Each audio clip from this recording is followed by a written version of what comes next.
Well, hello everyone. My name is Swamp, and it's Saturday, which means we're gonna watch some old-timey stuff. Unfortunately, I'm not gonna do the movies this time, or do a movie this time, because, well, it keeps getting taken down every time. All the public domain movies that I try to play get taken down.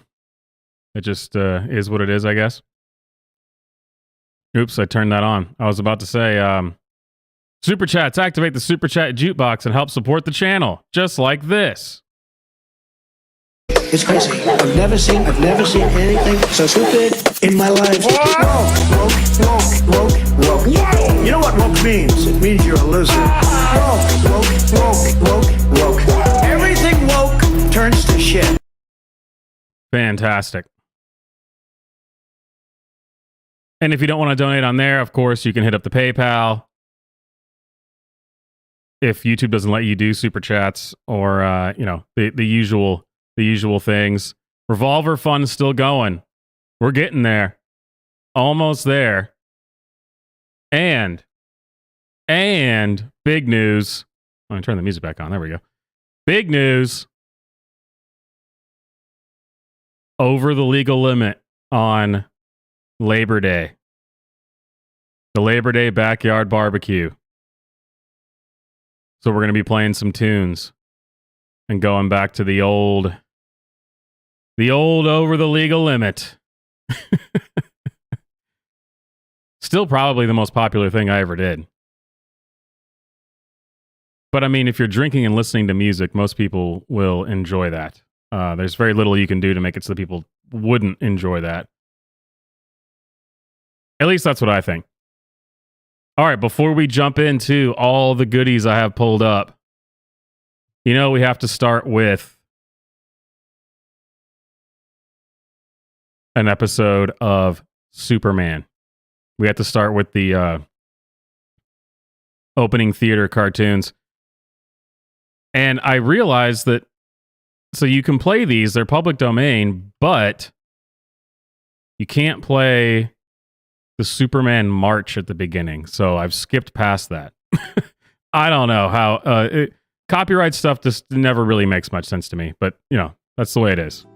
Faster than a speeding bullet, more powerful than a locomotive, able to leap tall buildings at a single bound, this amazing stranger from the planet Krypton, the Man of Steel, Superman.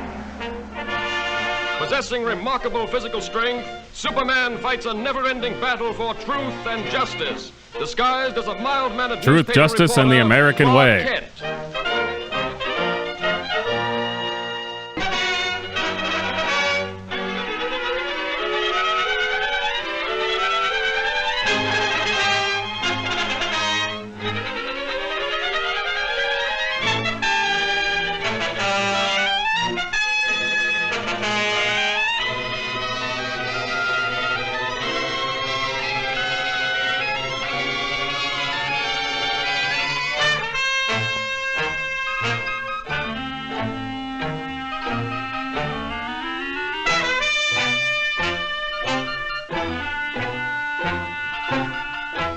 Sorry I can't go with you, Lois, but I have another story to cover. Oh, that's all right, Clark. I'll see you in the office. Look at that crazy car.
No sound effects on that punch, huh?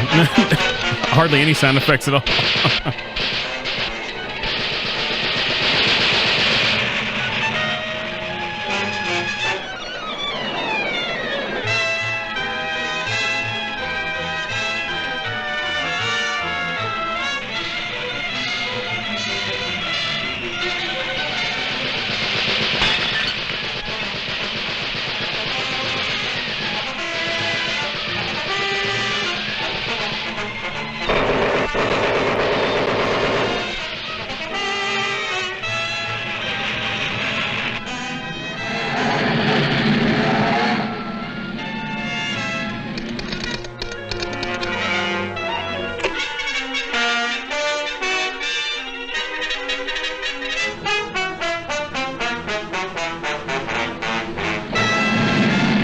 Well done. Extremely well done.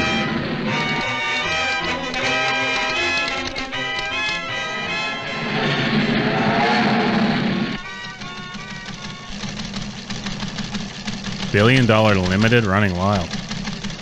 This looks like a job for Superman. Well, that sounded like it was like AI generated or like cut together with random. This looks like a job for Superman.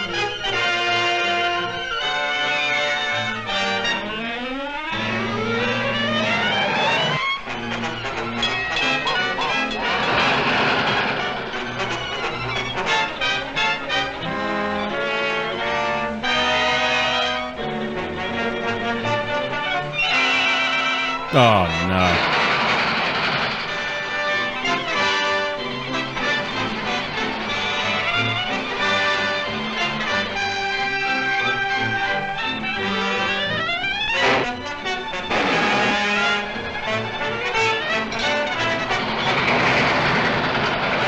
Superman. That definitely was a job for Superman.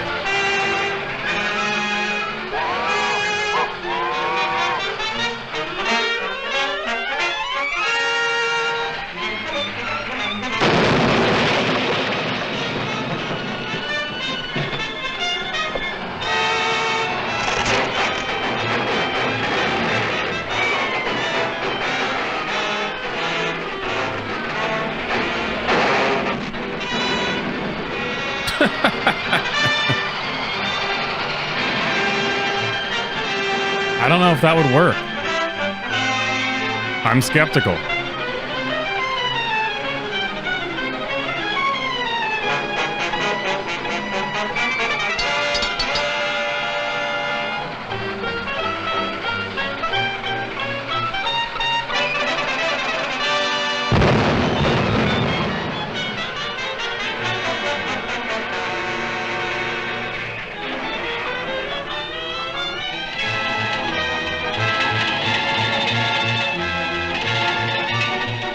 Guy can't catch a break, man.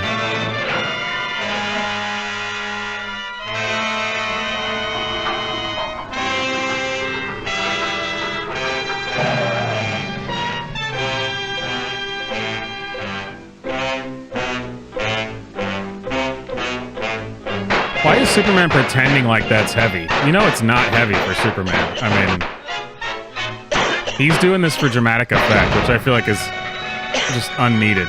And tear gas? Really? Tear gas is taking down Superman? Superman can fly in outer space.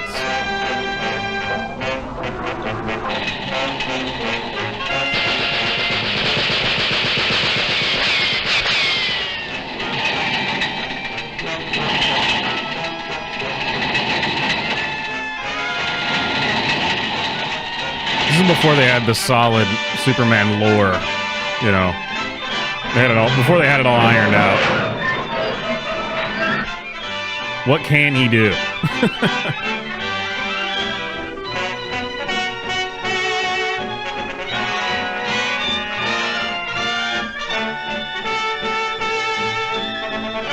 And $1 billion at that time? How much is that today? I didn't even get a chance to thank him.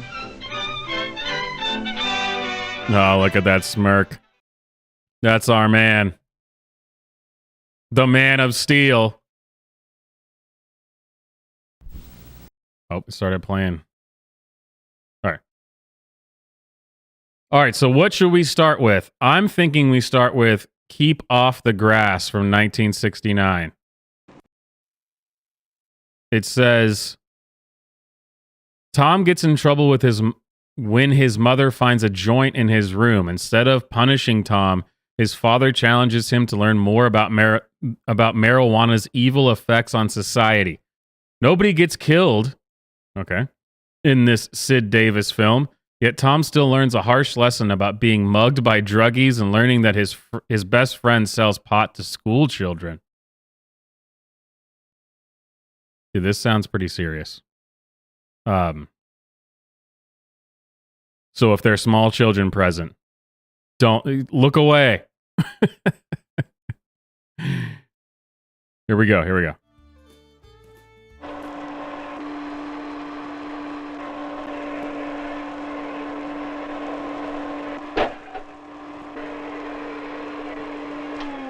Dude, look. He can't be a bad kid. He's got a poster of Albert Einstein on his wall.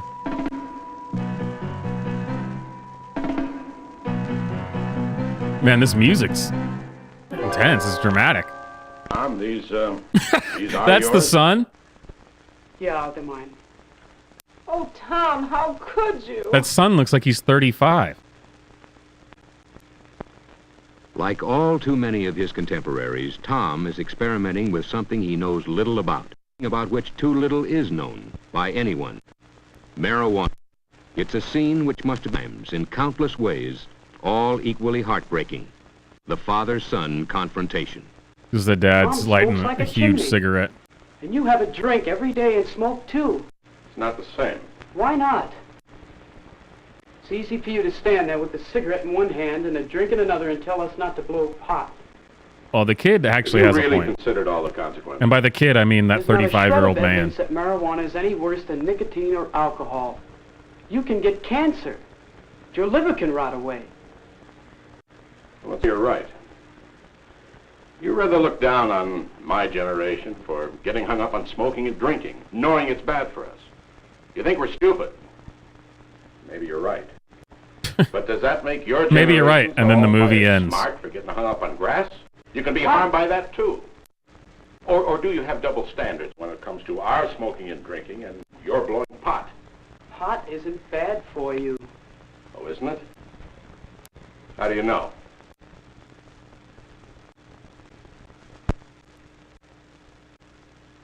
Studies concerning marijuana's possibly harmful effects have been made, although they're not yet conclusive. But some facts are known. Some effects have been established. There are apparently few physical manifestations, a reddening of the eyes, lowered body temperature, and a certain inability to coordinate movement. But there are other effects, psychological effects. The marijuana user generally experiences an uncontrollable There are other feeling of effects, hilarity, psychological quite effects, without like reason. making you He damn exhibits a cool. marked carelessness. His senses and time perception are distorted. He becomes confused, and he displays irresponsibility He and just poor has this judgment. book on his shelf. And He's like, prolonged use luckily I have may this book result of in the loss marijuana of ambitious facts. respect, Right here. the induced couldn't care less attitude. But grass is not a dangerous drug like Grass. You don't become an addict. May not be physically addictive. I know a lot of people in my life that I would 100% consider What it really addicted does is to marijuana. expand your mind. Makes you see things more clearly. Makes you more creative. Really, it does. All the painters and writers, they all say so. Yeah, maybe they do. Anyway, Tom, it is illegal. Every time you blow a marijuana cigarette, you take a chance on blowing your future. Oh, come on, Pop. All my friends smoke pot. They're not criminals. Only because they haven't Well, caught they literally are. You just said that Two they were. viewpoints, two opinions. They smoke pot But the or relationship grass. between Tom and his father is basically a good one. Tom's father believes in his son, and he challenges him, find out the actual facts about smoking grass, the pros and cons. This guy's Fair got a and lot of square. literature Don't hear on only what you marijuana want to just hear. in the house. And then if He's Tom about to is pull out still another. He's about to pull a honestly convinced there's magazine. no harm in doing it, nothing further will be Now, said. son, look at this. Tom It says right agrees. here in High He's only Times. smoked pot occasionally for a few weeks. He's really new to the scene. Well, here, you can start with this. Oh, there, life. Okay. Oh, Pop, come on. Establishment propaganda. Read it anyway. Establishment propaganda. Yeah, sure. Later. But I've got a better source of information. My buddy down the street. Tom seeks the help of his friend, Mac, a couple of years his senior, the boy who first He's introduced 40. him to pot. Mac thinks Tom's project is real square, but he agrees to get him all the dope. No pun intended. He knows just where to start Tom's education. At a garden pot party held by one of Mac's friends. Garden pot Smoking party. grass is a private affair and doesn't harm anybody, he's told. It's a groovy way of relaxing, opening your senses. Groovy. Tom is most interested in what he sees. These people, most of them college students, are bright and well-adjusted, very sure of themselves and their ability to handle anything. Obviously, they are all able to blow pot occasionally without ill effects. Blow pot? Well, almost all of them. Uh-oh. Whoa. Pot doesn't Far have the out. toxic effects of cigarettes, he's told. Dude, that girl's And it definitely doesn't lead to the groovy. And she's excessive groovy, behavior too. that alcohol does. Ability to coordinate movement. The negative effects of smoking grass are exaggerated. All it is a neat way to dispel the problems of the day for a little while. Uncontrollable hilarity without reason. Uncontrollable Mac has hilarity managed to get without himself reason. stoned. He has great What a idea. crazy He'll take academic time way to see say it someone makes who you can laugh. Give him the real lowdown, a true expert on the grass scene. Dude, the real lowdown from a true expert on the grass scene. I'm gonna put that on a t-shirt.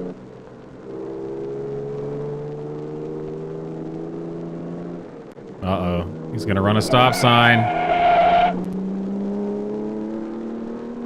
Wow.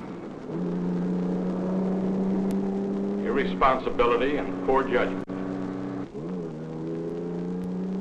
Where's your head? It's a groovy car. That can happen.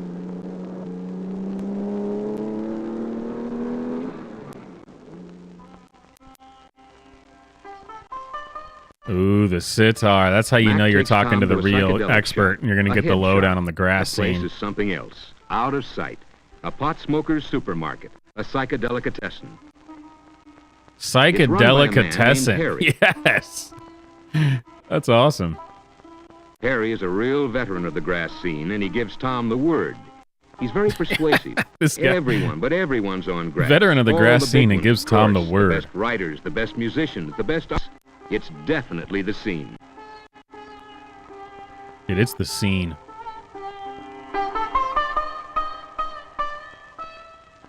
What does the sign say? Hang on. I have to know if he's really an expert on the scene. War is not healthy for children and other living things. Well, I guess that's true. What's with the you got the Coyote and Roadrunner posters too. That seems out of place. Right next to the anti-war poster. I mean, what was that if not a war between Coyote and Roadrunner?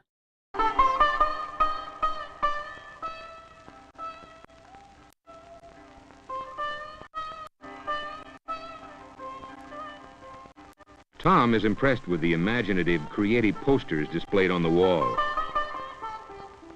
You can make all those things without smoking weed, though. I mean, to be fair. And he asks Harry about the artist. But it's Mac again who Wow, has the was he answer. on the grass when he knows made the this? artist. No, it was Man, He LSD. painted those posters a couple of years ago. His pad's nearby. Why not go over and meet him? His Why pad. not, indeed?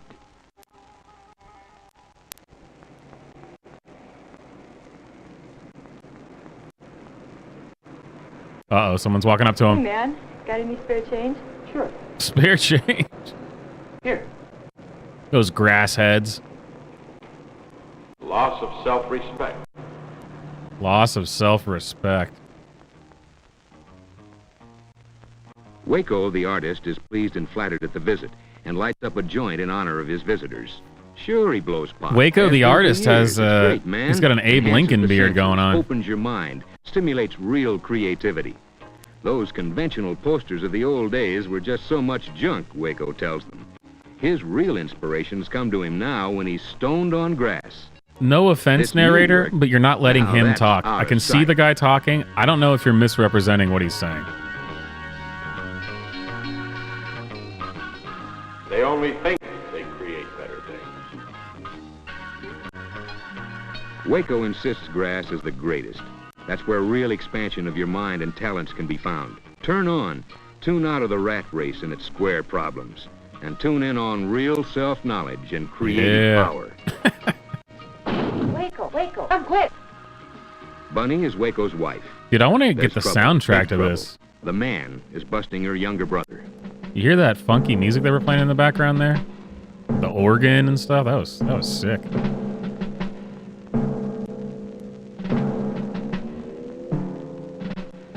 We are watching Keep Off the Grass, all a right. movie Bunny's or a brother, Jim, PSA had been from observed getting it from a 1969. known dealer. The officers caught up with him and placed him under arrest. Oh man, those officers are super square. Still illegal. It's You still take a illegal. chance of blowing your whole future.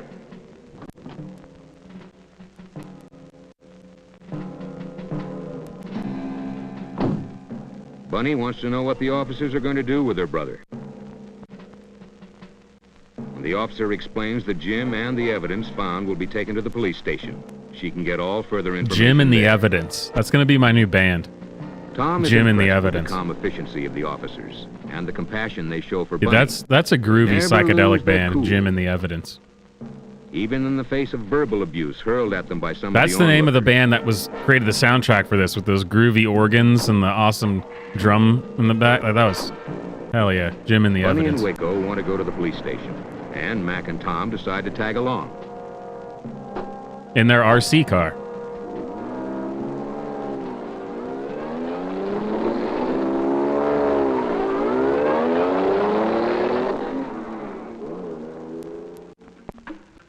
At the police station, while Waco's talking to the desk sergeant, Waco. Bunny's worrying about her brother. I love these He knew he was teenagers that all taking a look like they're chance on between that pickup, 25 she and says. 42. He just had to have his grass. That guy definitely looks like he's Not at least physically 35. addictive, but habituating. You've got to Habituating. depend on it psychologically. Tom wants to think, so Don't be a many thoughts square. are crowding his mind.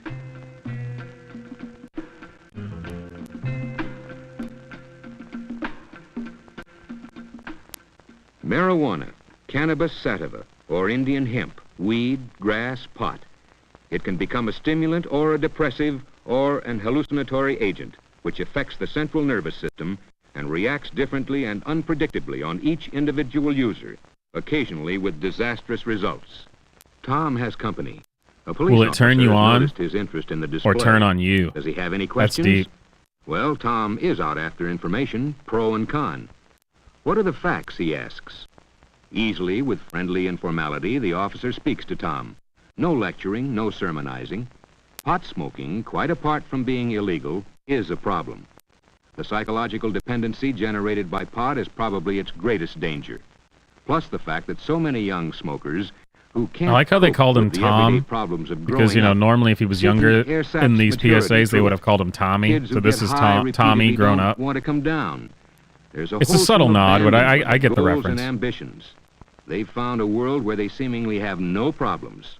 That's the cruelest hoax of all.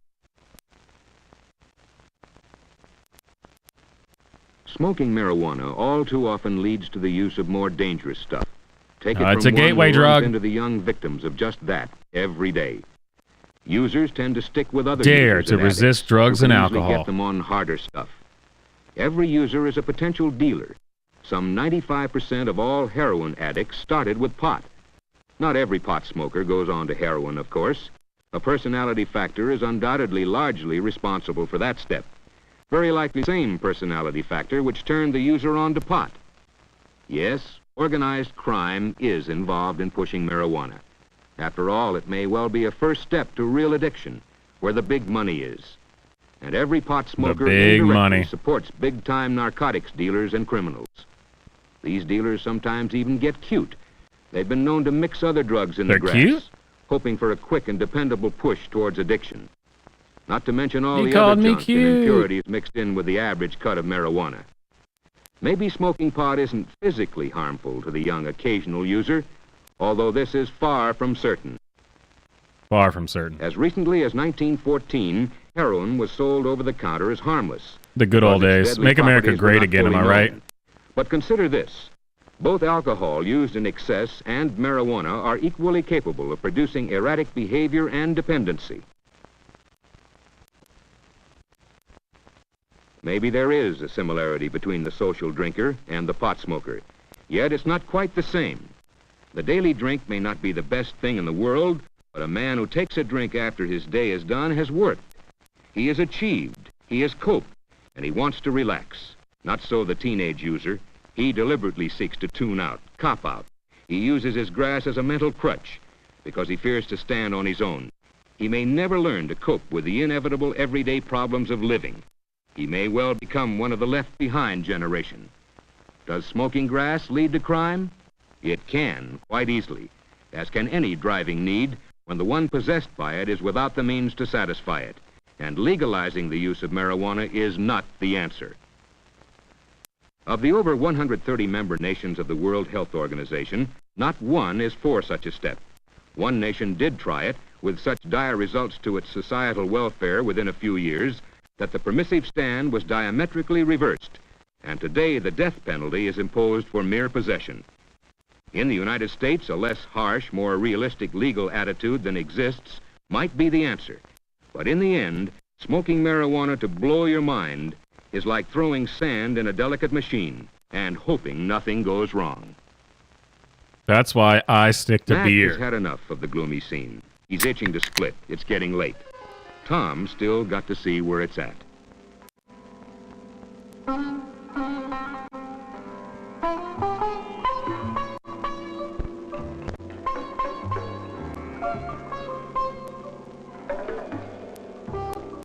God, this beer blew up on me too.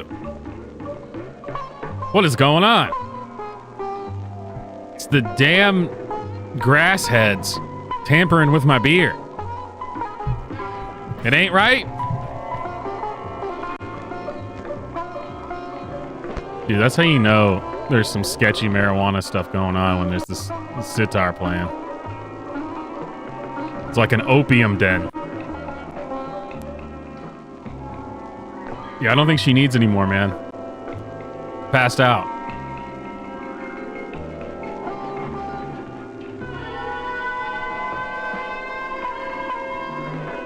Is that a Hendrix poster over there? Damn grass heads.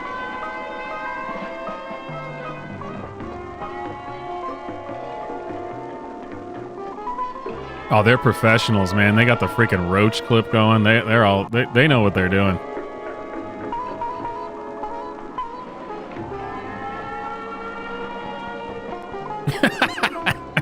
Right in his face. First step.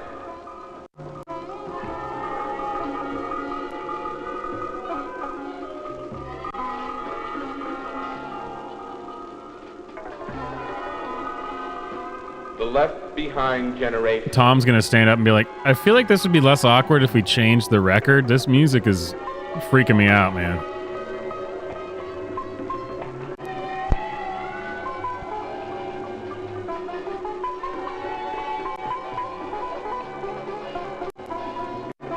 Music is totally freaking me out, man.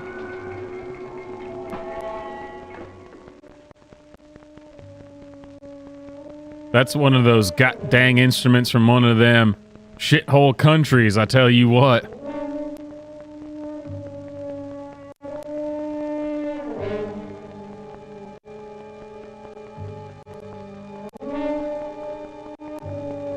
Man, this film has seen better days. Uh-oh. Oh, man.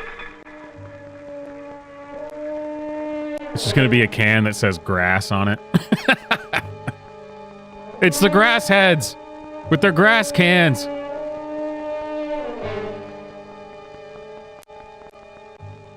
Bring it on. It can lead to crime. Bring it on. You look like you've got bread, man. Give. Actually, I don't have any bread, but I do have money if you'd like some money. Man, poor Tom. There's nothing wrong with smoking marijuana. It's no worse than taking a drink. A 20-year study of marijuana smokers in Greece showed a fine personality change and permanent brain deterioration. There are still too many unanswered questions about the effects of smoking marijuana. Exhaustive tests are being made. Let's wait and see. We actually do have the results to this now, and it's actually what the squares said it was. Man, you look uptight. You need a little grass. No. On the house. No thanks. No thanks. I've switched to wearing khakis and a turtleneck in the middle of summer. I'm a square.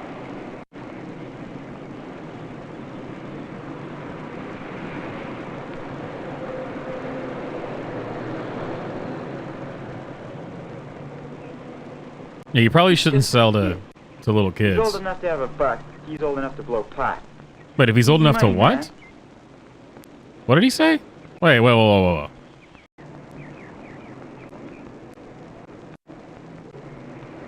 Let's see if the subtitles can pick it up.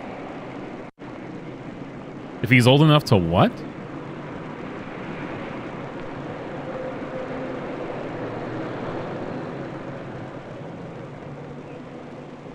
He's just a kid. He's old enough to have a buck. He's old enough to blow pot. Oh, he's old money, enough to man. have a buck. I don't think that logic holds up at all, actually. Tom's impressed with what he has experienced. Nobody of the establishment lectured him, just gave him straight facts. Only the pot smokers seemed obsessed Straight with facts the and idea of logic. turning others on. One afternoon, Tom again has a talk with his father. He's looked at both the pros and cons of blowing pot. He's not Blowing convinced pot? that I've never heard grass it is all said that that way. harmful, but there is room for a lot of doubt. I guess I'm a square. Why I don't we wait never to heard see? it blowing pot. There's a lot of testing to be done before we'll know all the facts. We've already got our hang-ups with smoking and drinking. We know the consequences we face doing it. Why add another hang-up by blowing pot? Especially since the full consequences of that are not known. Tom has decided what he'll do. It would be stupid Look to at take those a chance. snazzy white After leather all, shoes he's he's no got. psychological cripple, unable to cope. Who needs a grass crutch? Much better to keep off the grass. Keep off the grass, you guys. Produced with the cooperation of the Santa Monica Police Department. Excellent. Well, I hope you've learned a thing or two, and you're going to stay off the grass.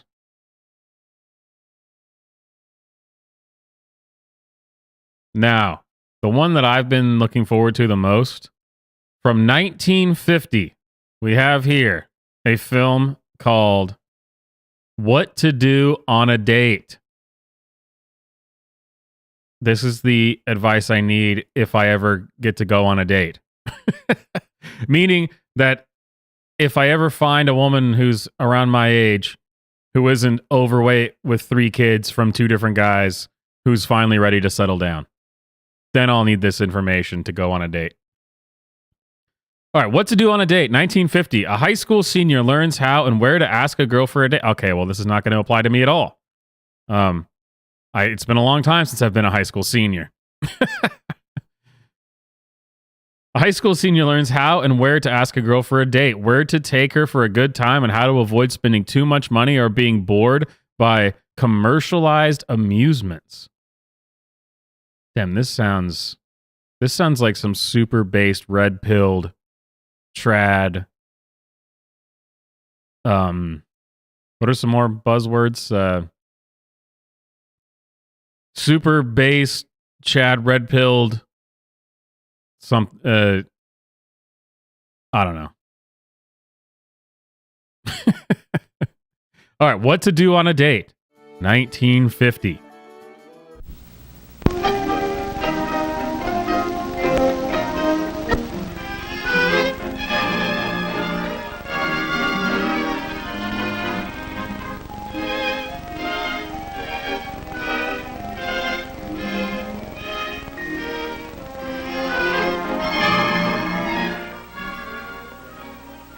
This is a story about what to do on a date. It begins one early summer afternoon. It begins with Jeff and Kay Oh, thank God. and Nick. I thought I was going to say that it begins with Jeff and Nick. Of course, you may not have a problem about what to do on a date, but Nick, well, he has a real dating problem. If he took Kay out on a date, what would they do? Where would they go?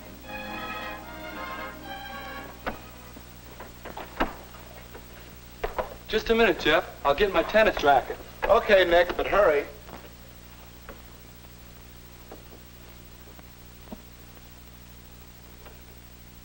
Tight shirts and big baggy pants. That was what was in.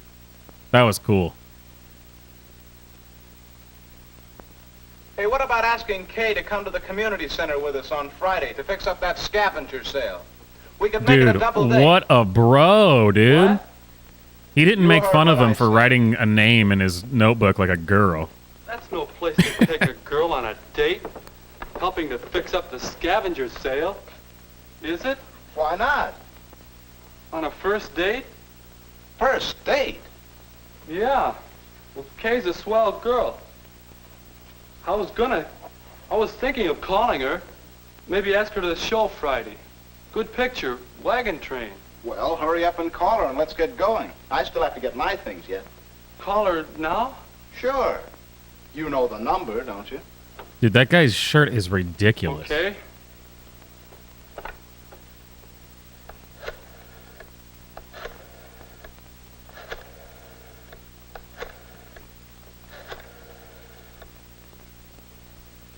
What if she says no? Hello? Oh, hello, Kay. This is Nick Baxter. Oh, hello, Nick. How are you? Fine, thanks. I was just Say, Kay, immediately reminded next Friday, of would you like to see Wagon Train at the movies? Wonderful I'm Life. sorry, Nick. I suppose you've got your mind made up to see it? You've seen it? She's already seen it. Well, ask her about the scavenger sale. Go ahead. Dude, this Kay, guy's a you wouldn't bro, wanna man. help What a get the wingman. Scavenger sale ready at the community center, would you? Nah, Vic, this Oh, is I've been before hearing Far about Out. that. Come on. Yes, I'd like to very much. I think you're really keen. You would? And actually, All right. to tell the God's call honest for you truth, then. About you're really 7? swell. Bye. I sure didn't think she'd go to a place like that for a date. Where's my racket? Oh, ready? You know, you better think some more, fellow, about what to do on a date. Do you think she'll have a good time? What do you suppose I'll have to do? Who's this Chad guy over here? His buddy that's just like he's the expert on women. Actually, I'd be suspicious of this guy. Now, you may not have thought of this sort of thing as a place to take a date, but it looks like it could be fun.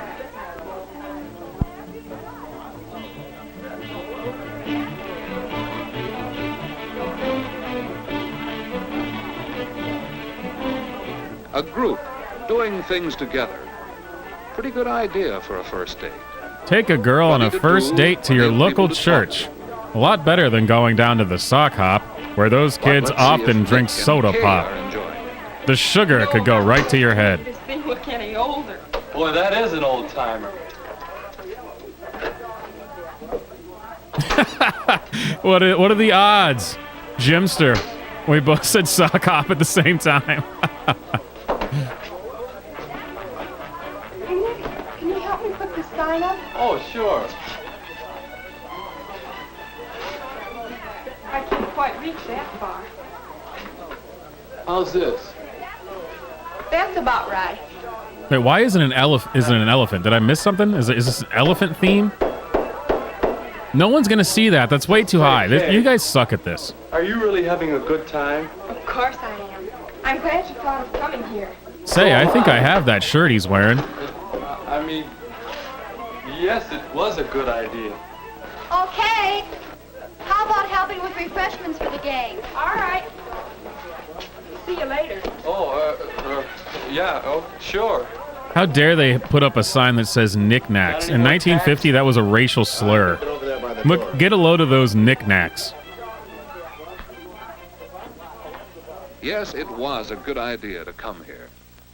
How does Jeff get ideas like that? How does Jeff get ideas like that? Hey, I'm what's suspicious. this? Maybe this is where Jeff gets ideas. Uh-oh. A list of coming activities. Jeff and his ideas. A bike trip. That could be a lot of fun. A chance to do things with a group, to get acquainted. It does look like a good time, if your partner likes it.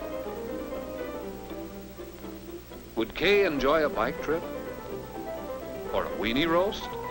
Oh, believe me, Kay is the type to Another love a good group weenie roast. A chance to learn the give and take of Oh, working and playing together.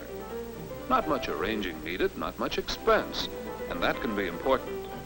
Could be a fine date, if Kay would like it. Wonder if she'd like to go to a baseball game. A date that's not too involved, one you can carry through comfortably. And there are all sorts of other sports. Taking a date to a baseball game always seems like a good idea until you get halfway through and realize you're only halfway through, and you realize how long a baseball game actually is, and you're just like, many shit, good ideas for dates. this was a bad idea. Dates that give you a good chance to get acquainted. and dates that you don't have to worry too much about in advance. Everyone stands up, and you're like, well, that was a good game. And then they go, it's the 7th inning stretch. And you're like, geez, we're still going? Jeff and Phyllis. When all four are good friends and enjoy the same things, double dates can be lots of fun. Or you can ask Kay to go on dates with you alone, if you plan for what she enjoys. Hey, you loafer. What are you doing over there? Be right there. I'm checking this for my date schedule. Fine thing. As soon as Kay isn't around to supervise, you go off on a vacation. You know, Maestro, I don't think your date ideas are so original. You know, Maestro, did you just suggest I take Kay to a weenie roast? Because she ain't that kind of gal, Buster.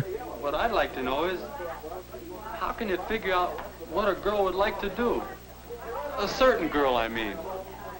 Well, you might ask her. That is genius. Jeff over here. Is he good company? The guy can't miss. So quiet. We get along all right. Ask her? This freaking guy. We haven't run What out would we much to do without say. Jeff? He's kind of cute. You gonna date him again? I don't know. Besides, he hasn't asked me. George, get out of there. I'm hungry. If you want to do something, take the Cokes out there. Okay, come on, here you go. All set? I think so. Come and get it, everybody. Come on, we eat. Let's go. Eat at your own risk. Eat at your own risk? What did they do to the food? Hi, stranger. I decided to come out of hiding. Say, this Yeah, I'm pretty sure Jeff's made it with a ton of girls, meaning that he's held hands with at least 4 different girls. Jeff is a heartbreaker. How about over here? Oh, fine. Or yeah, as you said, you gotta do the 50s narrator voice. Your table, madame. Jeff is what we would call big pimpin'. This is fun, isn't it? Yeah. You're sure you like to do things like this? Sure. I thought all girls wanted fellas to take them to fancy places, spend lots of money. Not this girl. But I would like that, yes. I sort of like things like this, too. You won't laugh. I like to go on bicycle trips, too. Do you? And miniature golf. Do you like that? Yeah, and weenie roasts and square dances. And baseball games and taffy. Golly I gee. think they're swell. Say, you like to do lots of things, don't you? Say, Kay, next Friday there's going to be a weenie roast, or there'll be a bowling party if you'd rather do that, or we could go to the band concert. Oh, I'd enjoy going to the weenie roast very much. Unless you'd rather go bowling. No, I'd rather go to the weenie roast. If Jeff goes with Phyllis, we could double date with them. Hey, Nick, hey, come on, we're gonna break open the ice. Golly gee, Kay, when you see how many weenies I can take, you won't want to date me anymore. Yes, Nick. It's a date. Yes, there are lots of things to do on dates. If you know how to look for them, if you plan them with the other person in mind, and if you really try to make sure each date's a good time. If you do these things, you'll know what to do on your date.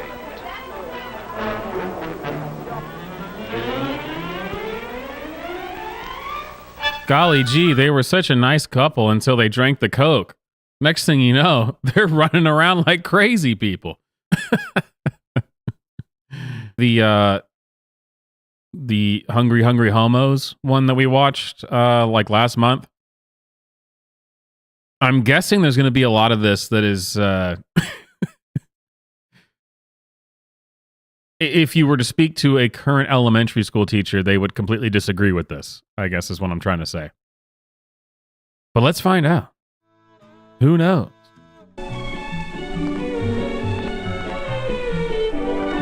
Oh, and this is 1963, if I didn't say that.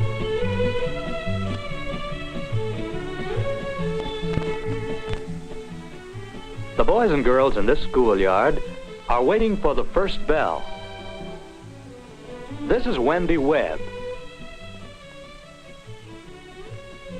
This is her twin brother, Jamie. There's the bell. Let's go with them to their classroom. No, Good you're morning, a Miss stranger. Jones. Don't be a creep. Good morning. Miss Jones is the teacher. The children are very fond That of her. can't be a teacher. She and looks Miss like a Jones regular likes person. each of the pupils. This is a day like any other day in class. Dude, this music is getting me hyped. Spelling,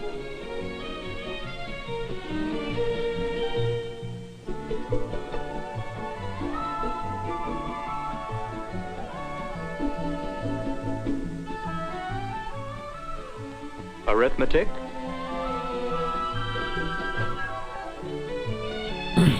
This music makes me feel like I should be dancing through the woods like Snow White or something. Or cleaning the house like Mary Poppins. reading, Or you could ruin it by saying it kind of sounds like Ren and Stimpy. I mean, you're not wrong. You're not wrong. music,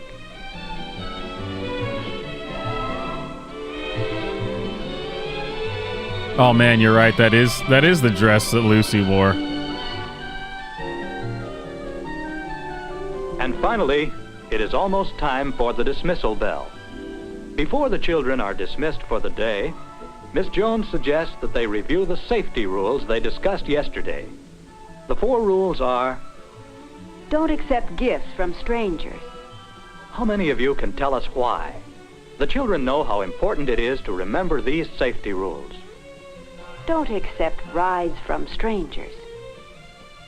Do you remember the important reasons for this? Don't walk through dark or lonely streets. There we go. I had to look it up because it is like exactly right. You ready? Here. Uh-oh. Getting crazy.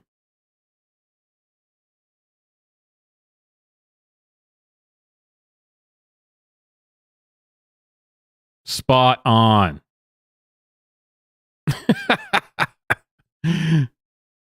Absolutely.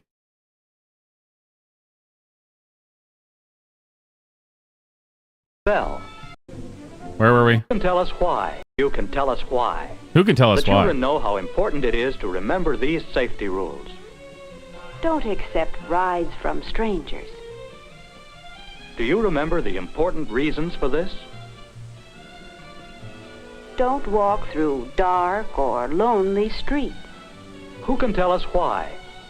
The children realize But what that they don't safe tell you is a behavior street can just be as full of important as people and spelling still arithmetic. be a lonely street. Remember, the policeman is always your friend. Well, that's What are just some of the ways in which he can totally help you? inaccurate. That's bad advice. And so this school day comes to a close. Some children remain after school to play. Others are picked up by their parents or carpools. There are those who ride their bikes home. And some walk home. Wendy and Jamie live just a few blocks from the school. Unless the weather is bad, they walk to and from school every day. Sometimes there are interesting things to do or see on the way home from school. All children love puppies.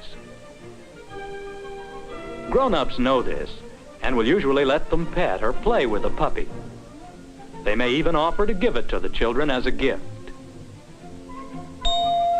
Don't accept gifts from strangers.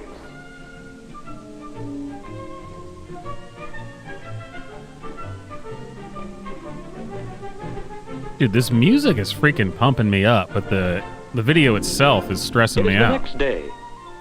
Wendy and Jamie are on their way to school, and they have occasion to remember another one of the safety rules. A lady The kids in a don't even beautiful dress this car nice going says to she's church going anymore. past the school and will be glad to give them a ride.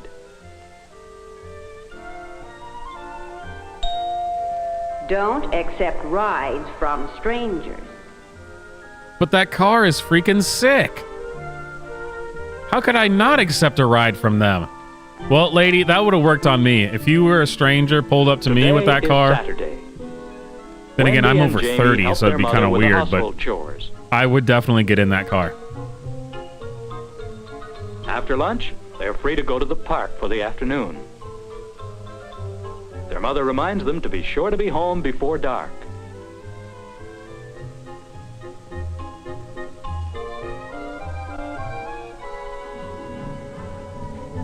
Parks and playgrounds are fun. God, I'm telling you, this music is it's pumping me up, man. I want to go for a nice jaunt so around much the to property. I'm just going to go outside and just go for a lively stroll around the grass.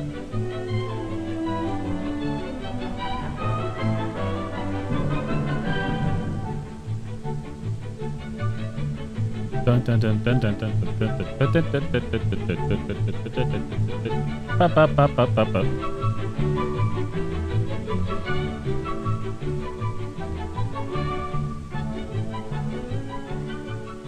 And because there is so much to do, we sometimes forget how quickly the time passes.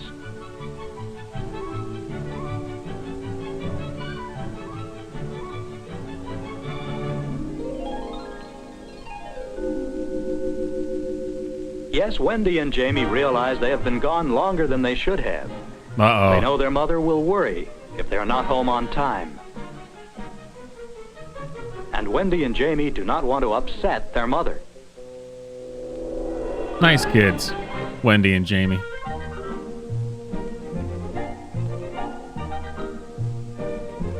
Oh, no, this is the music when I get off of work and I come home and I pour a glass of scotch.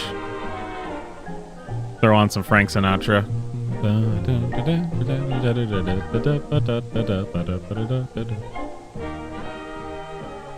Wait a minute. Jamie knows a shortcut. If they go down this street, they Oh, can that save don't time. do it. That's a lonely street. Don't walk through dark or lonely streets. Told you. I told you. That's right, children.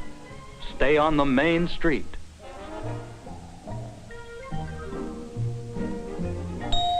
Remember, the policeman is always your friend.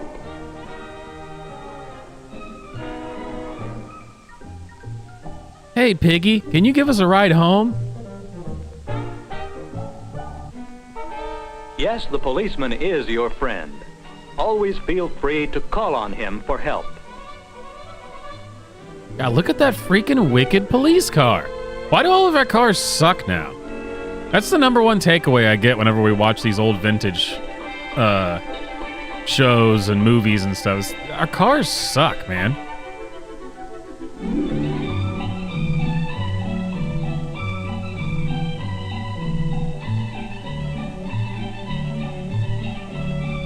Man, that's some amazing handwriting.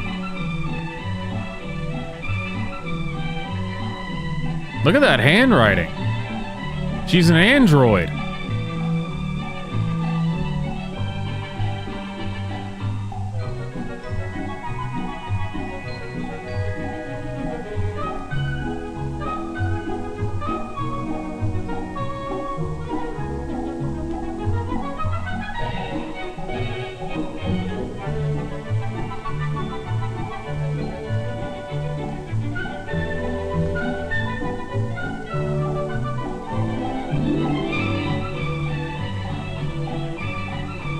I like how that entire section of that wall from floor to ceiling is corkboard.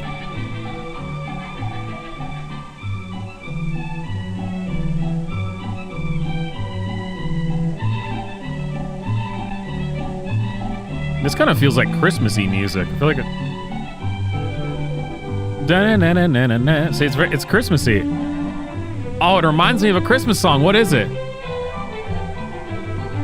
What is it?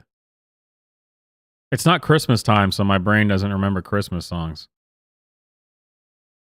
I don't know. You'll know. I'm sure someone in the chat knows.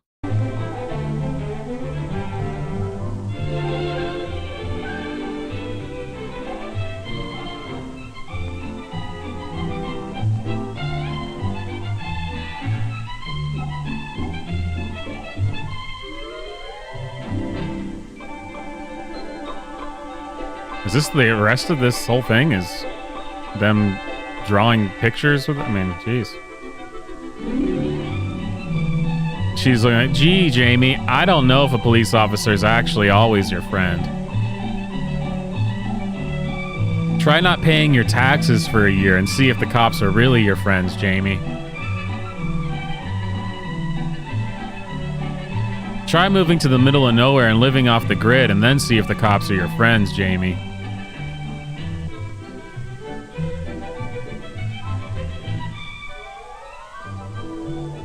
Ask the nice young family who lived on Ruby Ridge if the cops were their friends, Jamie. The safety rules. We hope you have too.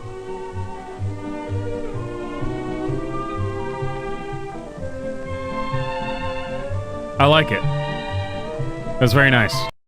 It's a nice, wholesome thing we got going on there.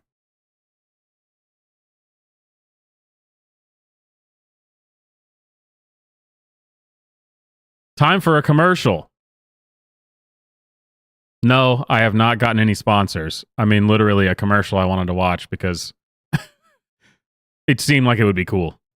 Holy crap, that's loud. Lucky Strikes. Lucky Strike. First again with Tobacco Men. First again with Tobacco Men. This Swamp Stream brought to you by Lucky Strike.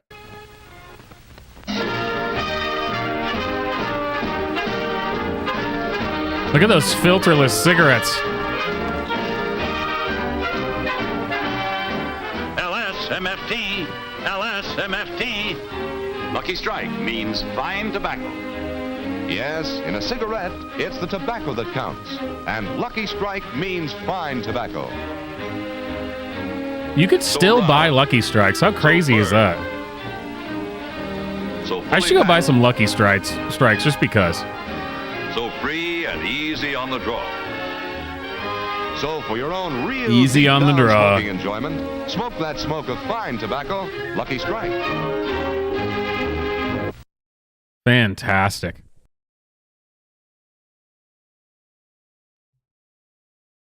Speaking of which, donate to the Revolver Fund. Get me a new revolver. Or donate on PayPal. And don't forget, ladies and gentlemen, we will be getting blackout drunk and listening to old folk country music on Labor Day with Over the Legal Limit. That's kind of a old-timey radio ad, right?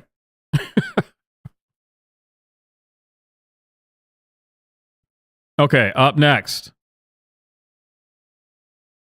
Oh, I had one. Where the hell did it go?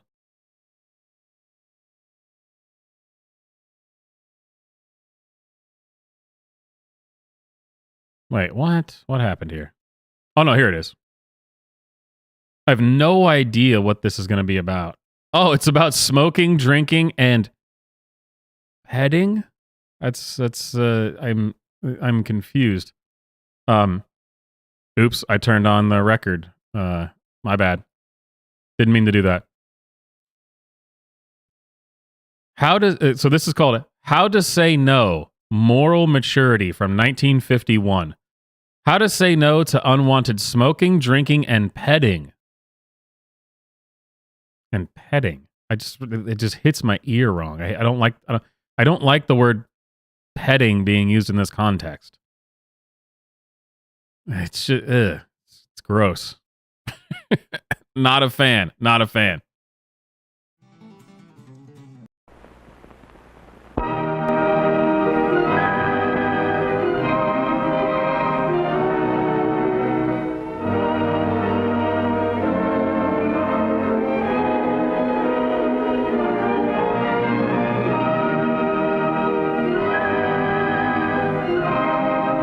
You know, I'll probably start a Labor Day stream. I mean, unless people want to do it earlier, I'll probably start at my usual time, 7 o'clock. I was trying to start at 6, but it does not fit with my life. It's not, I can't ever make that happen. 7 usually works better. Unless you guys want to start earlier to listen to some music, we're doing the over legal limit again. So do some music. 7 Central. I live in the best state in the country, Tennessee. I thought about maybe starting it a little bit earlier since it's a day off, and I don't know.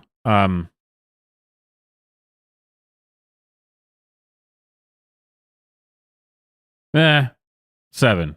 How about 7? Though I have the whole thing set up to look like an afternoon barbecue. So maybe 7 is too late. Here, check it out. Here's the whole thing I came up with.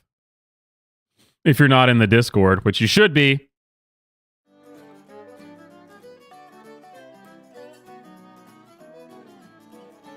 There's the set. There's a set for you with its smoke coming out of the grill. And as everyone should have, a case of Alamo beer.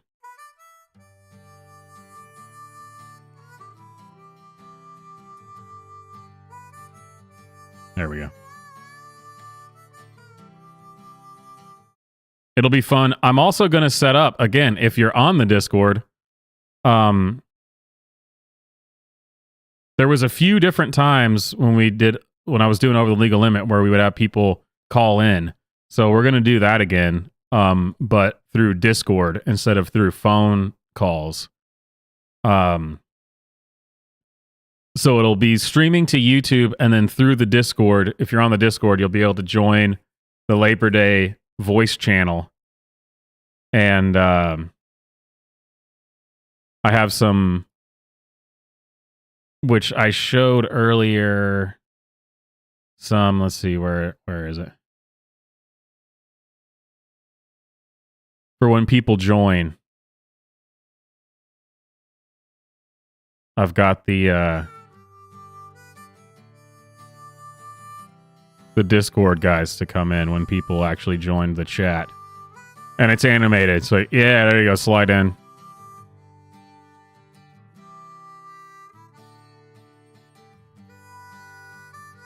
So at some point during the Labor Day stream, we'll do some, if anyone wants to join and chat for a little while, we'll do that.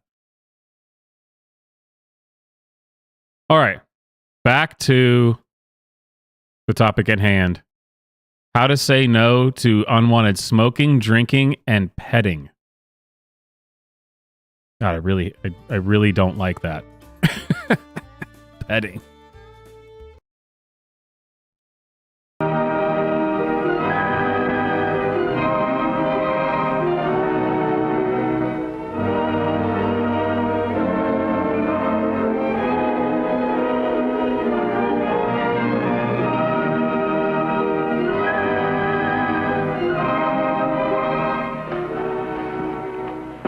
To say no.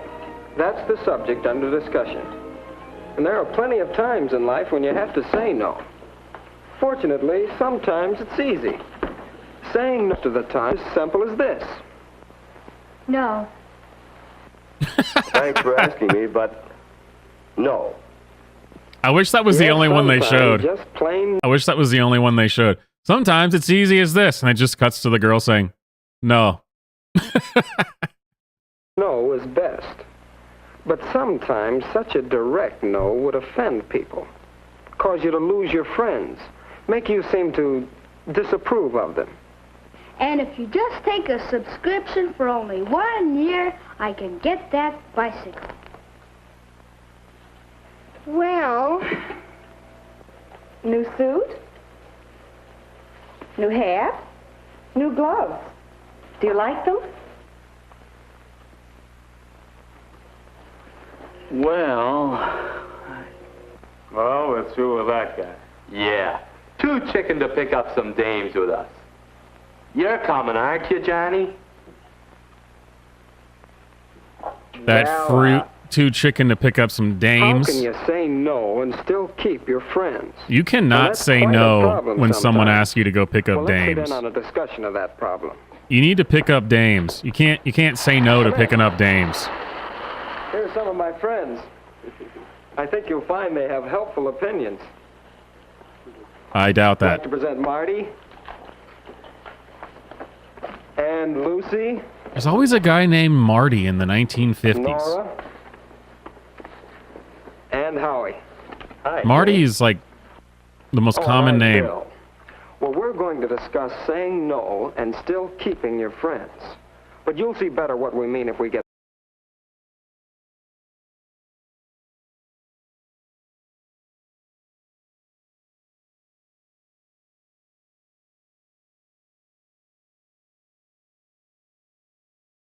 Oh. I always screw up the microphone at least once during the stream. Dude, look at this. This mirror is freaking me out. It's shaped like a flat screen TV and mounted on the wall like a flat screen TV would be mounted in a home today above a fireplace. Isn't that weird? There's some kind of like Twilight Zone thing going on here. Look at this. I mean, watch this. Hi, gang. Oh, and I'm Bill. Look at that. So we're going to discuss saying no and still keeping your friends. But you'll... It's like a flat screen mounted above a fireplace. Why would... And it's frameless. Was that commonplace in 1951? You mount a rectangle frameless mirror above your fireplace? I've never seen that before. It seems weird, right? Something's going on here. see better what we mean if we get right to our examples. Marty, I believe you had an incident you wanted us to discuss. Well, Go ahead. well, the fellows and I often stop somewhere for a snack after a game or after practice. It's usually just an ordinary place where you can get a good sandwich. But sometimes the fellows pick a tavern. And then... No service here. Well, how about it? Let's have a drink. A drink? Sure, swell idea. Well, I dare you. What do you mean, dare? A drink never hurt anybody, eh, Marty? Well, up, boy. I'll have a beer. Me too. Beer? Huh. Scotch and soda for us, eh, Marty? Well, that's the situation. What can I say? 'Cause, well, I want to get along well with those fellows on the team. I don't want them to think I'm a drip. Well, couldn't you just tell them you're in training? Those fellows are supposed to be in training, too. Well, that makes it harder. No wonder we lost so many games. I'll bet they really feel a little guilty themselves if they're in training. Why couldn't you just order something else? Maybe. How? What would I say? Well, just whatever you would say anyway, if you were ordering. Don't you think that he should be direct? Sure. Yeah, I think so. But without making any fuss about it. Just order what you want. Well, let's see. How would that go? Scotch and soda for us, eh, Marty? I'll take a double hamburger with french fries. No drink? No, I'm hungry. Yeah, I think that might work. You know, I'll try it next time. I don't think it'll work at all. Not if the boys are at all insistent. Maybe they'll let it go at that, but there are a lot of kids who won't give in so easily. Let me tell you, happens all the time at pajama parties, for example. We get all settled down and the hostess mother's safely out of the way, and then...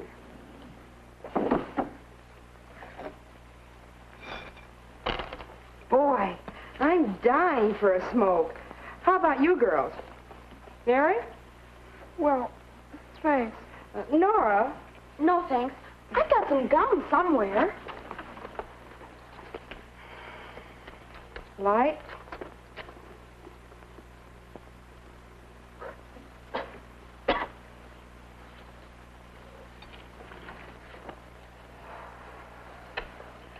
Sure you won't, Nora? No, thanks, really. I'd rather have the gum. Oh, come on, Nora. Be a good sport. Yes, try it. Just this once. Here, Take a puff on mine. See what I mean? No just doesn't mean no to some people. Well, I don't think she's very much of a hostess. If she forces things on you like that... Well, there's some consolation in that.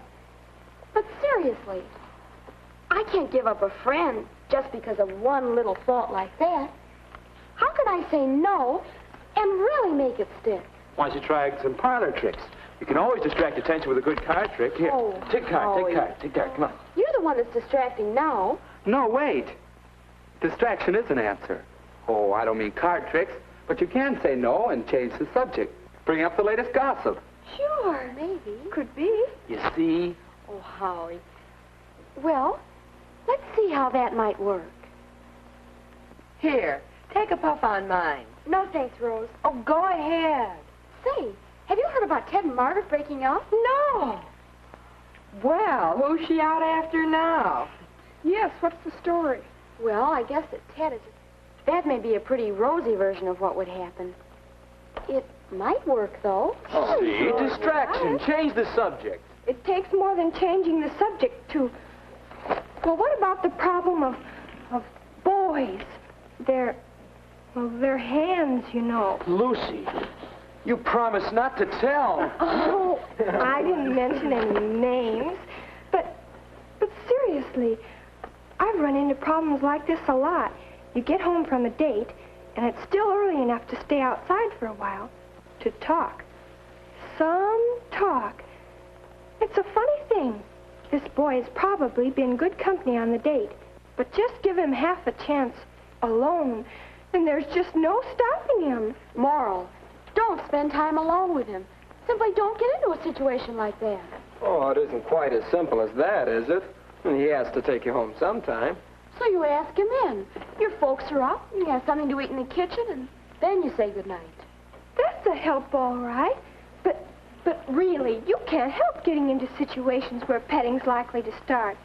When you date in a car, at the movies, even in your own home, watching television. You know, I never thought of that before. Well, why don't we take some cases, starting with yours, Lucy, and show just how you can say no. All right. We'll say that this time I didn't plan ahead. And here we are, on the front steps. Tell me, what are you going out for in the track meet next Saturday? Oh, the relays, I guess. Oh, how wonderful. Or take the case of the girl who finds herself in this situation. Say, is anybody else hungry? How about it, you two? Couldn't we go someplace for something to eat? Just a minute. I'm not sure those are very good examples. That poor guy in the front seat of the car sure was mad. And the other But, guy... Bill, it's not easy, you know. Why, you have to have a whole bag full of tricks to handle situations because each one is different. That's right. And fellas react differently. Seriously. You? Serious? You girls seem to think it's always the boy who starts things. Oh, naturally. Oh, no, Lucy. Well, sometimes we're partly to blame. We invite a little attention. Goes on, and then it's hard to stop. There are times when it's up to the boy to say no. You know, I just cannot relate to anything like this at all. Well, thing to do. And some girls I've never think had that any they problem have just to saying, commit it I don't want to with do any something.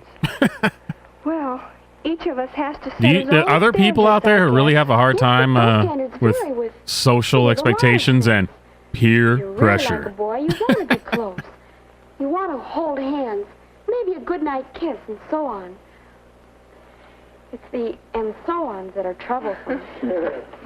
But, well, I think the important thing is to know yourself and your standards. Know when and how you're going to say no, but in advance.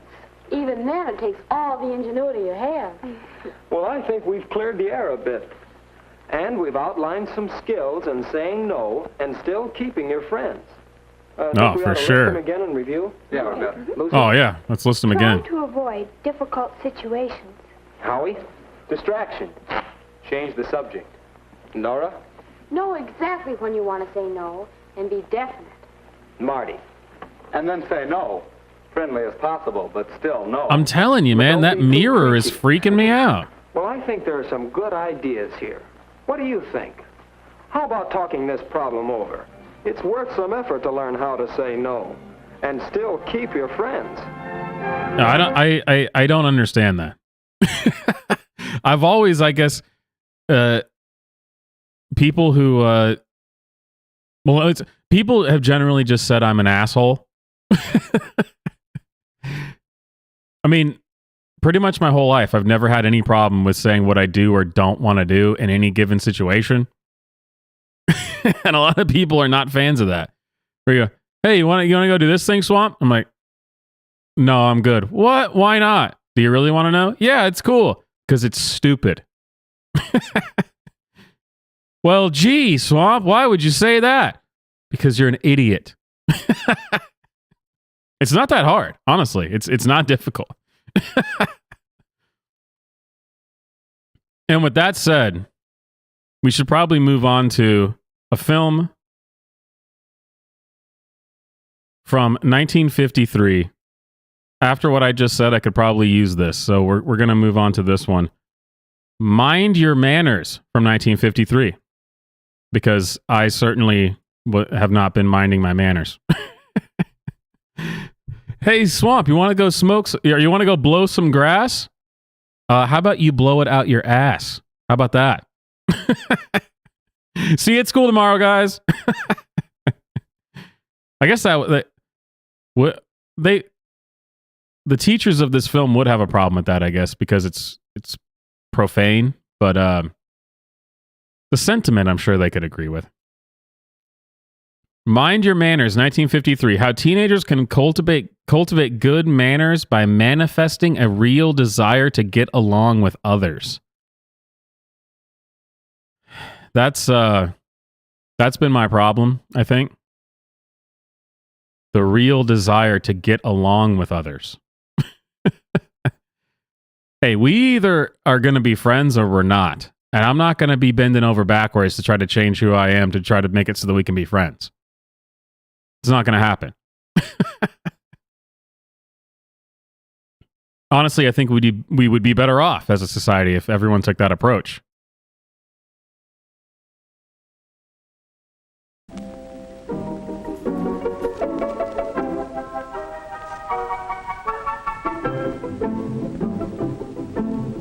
Dude, we're back to this music again.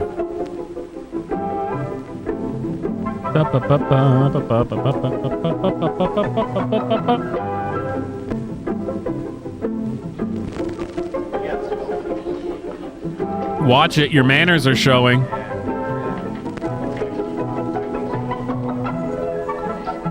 What are we in Germany? What the hell?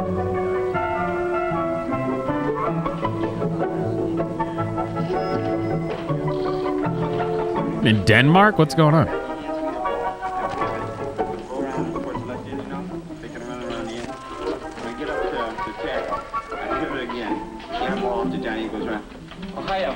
Hi, I'm sorry I'm late, but I ran into Jean here. Oh, Jean, this is Ed Reardon, the Ed I was telling you about. Hello. How do you do? And this is Jack Connors.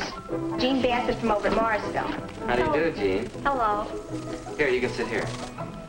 This is Mark. His manners are always showing. Would you like something? A malt or a soda? A malt, I think. A well-mannered group, aren't they? You notice their good manners right away. Good manners make good first impressions. And because your manners are showing all the time, they have a lot to do with how well... I told you their manners were showing. We've noticed Jack's manners because, well, they seem easy and natural.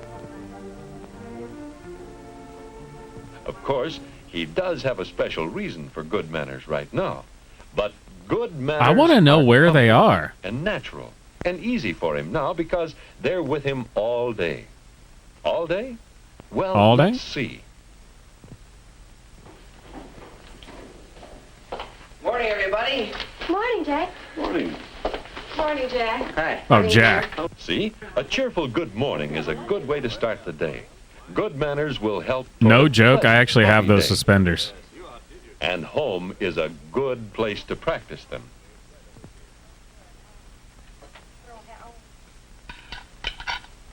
Some eggs, Dad? Thanks. May I have some toast, please? Yes, sir. Thank you. May I? Please? Thank you. These are words of respect. Words that make day-to-day living go smoothly. Oh, Jack, do you think I could borrow that portable radio of yours for the picnic tomorrow? Please? Asking to borrow things politely, not demanding them. All right. And sharing things when you can are more signs of good manners. Sharing things when you can? What is this commie propaganda? 1953? Jesus Christ. Gee, I'm sorry, Dad. I have a date tonight. Would tomorrow be all right? Get out of here, commie scum. Sure. Just make sure. Yes, even when you have to go against another's wishes, you can do it agreeably. What's next? Redistributing wealth? Being agreeable, saying and doing things in a pleasant way. That's easy enough. And it does make a difference all day long.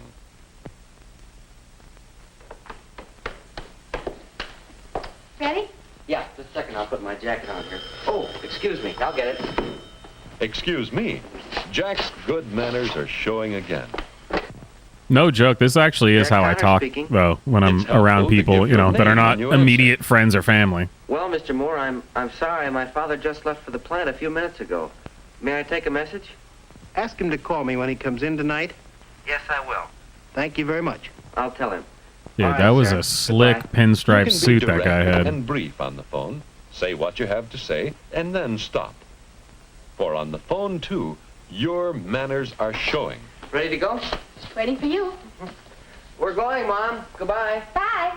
Oh, bye, Jack. Bye, sis. See you after school. Right. When Jack leaves the house with a lady, it's ladies first. Yes, even with his sister. For on the street, as much as at home, your manners are showing. Oh, he's doing the right thing. He's standing on the side of the road. It's a simple enough matter to give people you meet plenty of room to pass. Good manners again, and they put you in a good light. Hi. How are you? Well, hi, Mary. Hi. Morning. How are you? We've missed you. I'm fine now. No more tonsils, please. Oh, that's right. You had them out, didn't you? A cheerful greeting for friends you meet. An inquiry about their welfare. And everyone feels more at ease. That's what good manners do. They make everyone feel at ease. Gee, Jack, look at the size of your manners. What about manners when the bus comes? That's right, of course. Ladies first, and no shoving or pushing.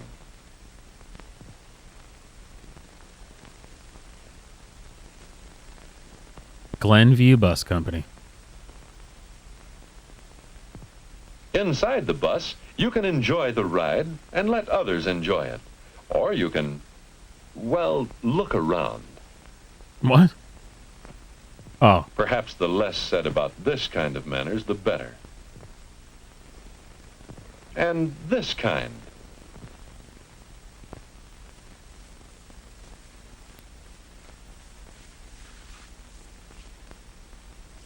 Your manners are showing.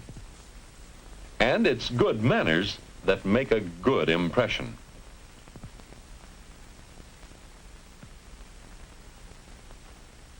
Now, about getting off the bus.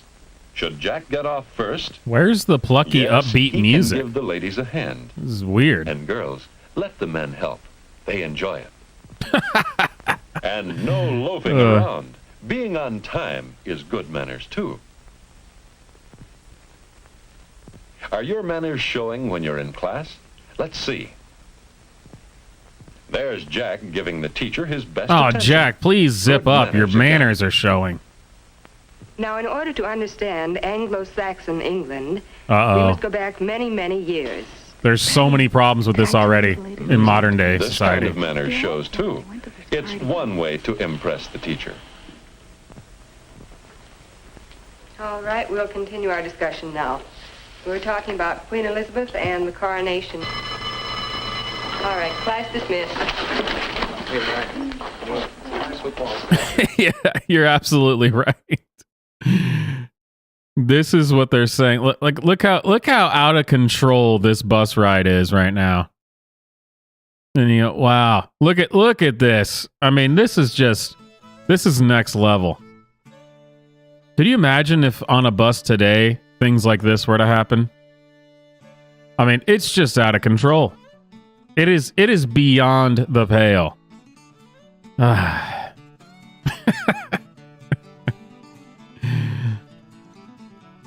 If only that was what riding the bus was like nowadays.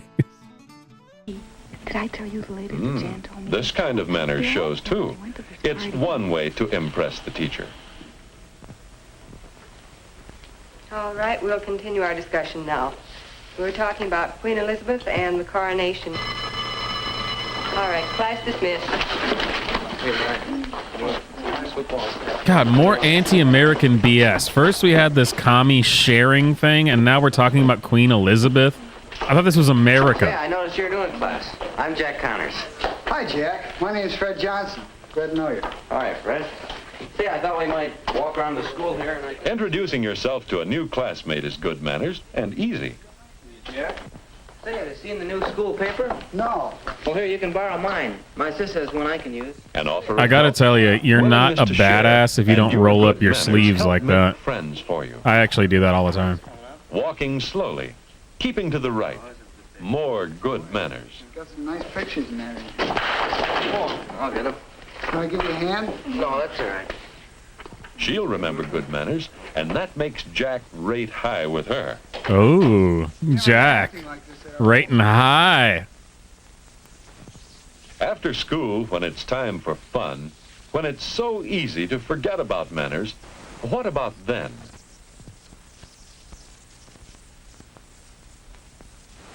Yes, your manners are showing What a freaking too. badass car. What are good manners when you're driving? Obeying all the traffic laws. Yes, but more than that. You can wait for someone to get across the street, even if you do have the right-of-way. You can drive as quietly as possible. No hanging on the horn or loose mufflers.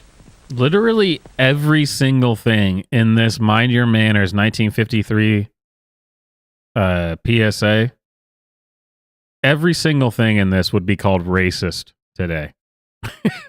If you told anyone to do any of these things in 2023, you would be considered a racist. In fact, I'm pretty sure the New York Times has written an article about each of these things and how they're racist. There are good manners for driving, aren't there?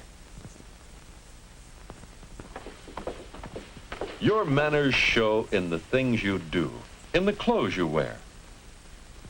Sis, you're not going yet, are you? Pretty soon, Jack. Mary's due any minute now. Well, here's the portable you... Pardon me, sis, but you aren't... Do you think you should go to a picnic dressed like that? Picnic? Uh-oh. Oh, the picnic's tomorrow. Oh, I guess I misunderstood you this morning. I'll put the radio in your room. Thanks. Oh, Jack, I am going to a concert tonight. Do you think I look all right? For a concert? Terrific. Wait a second. Yes, your manners are showing all day long. You This may is not just know good it, advice. But all along the way, your manners leave their mark. At home, Jack is so kind and thoughtful. It's nice to have him come to breakfast dressed and cheerful. on the telephone, That message will be delivered. Fine boy, that Jack Connors. Fine boy. on the street, There is a pleasant, well-mannered group of young people, not like some. Oh, don't elaborate further.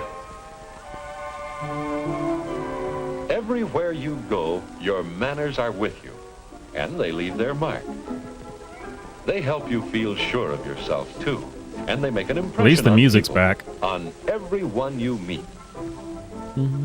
We could listen in on Gene's thoughts, for example, but, well, you take it from here.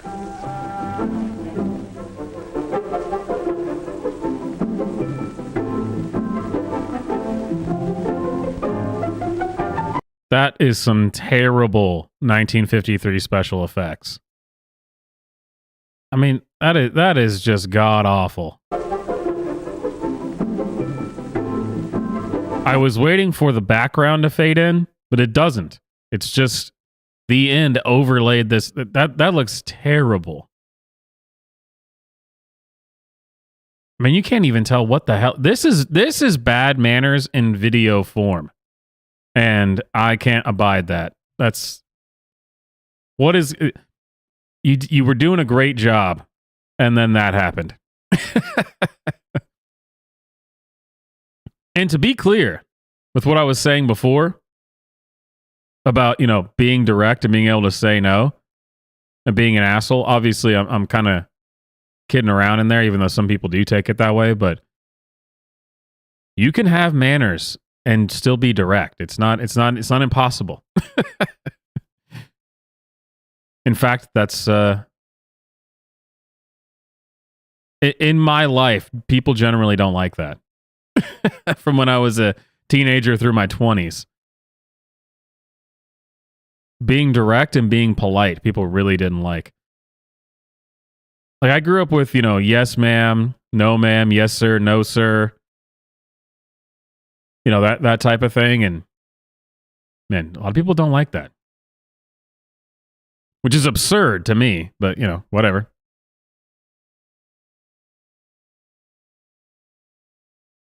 Let's move on to, oh man, I don't know what this is, but we are definitely about to find out. LSD, a film from 1967. In this educational short, Mr. LSD explains what horrible things he can do to the human mind.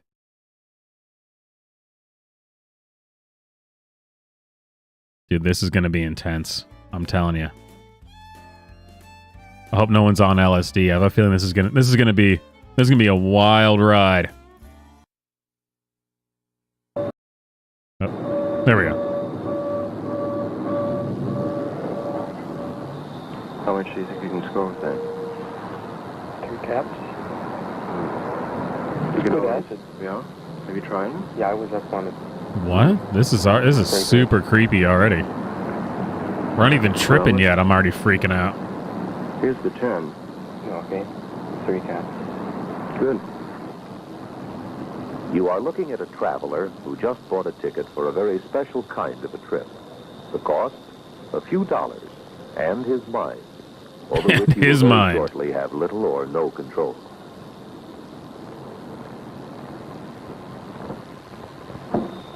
Now, most of his preparations have been made, and he's just about ready to go.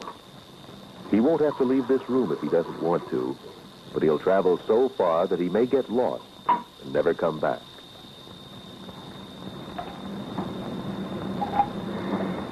Transportation to the fantastic and frightening territory of inner space, courtesy of the most powerful mind-altering drug ever discovered. Destination unknown, courtesy of LSD-25.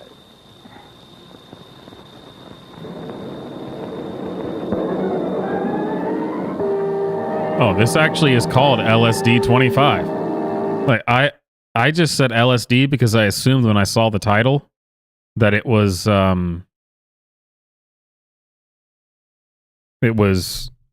the upload title was wrong, is what I assumed. When I saw LSD-20, oh geez, zooming in a little.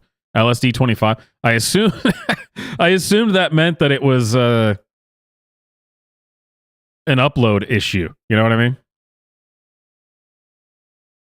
But apparently it's LSD-25. I'm not caught up on my LSD lingo. Yeah, or they could just rename this MK Ultra. It could happen to you. My full chemical name is dextrolysergic acid diethylamide tartrate 25. Dude, the audio on this is not great. Let's try the subtitles.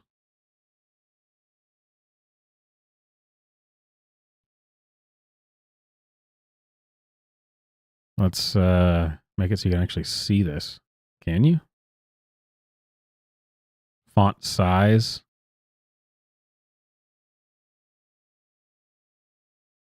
Can you center it? Because that's going to annoy the hell out of me if you can't center that. Wow, you can't. That's really that's going to drive me insane. We'll see if I can put up with it. Called LSD for short, though I'm also called acid, and by some highly unflattering names by those who wish I'd never been discovered. Right now, some 200 micrograms of my substance have just entered his body.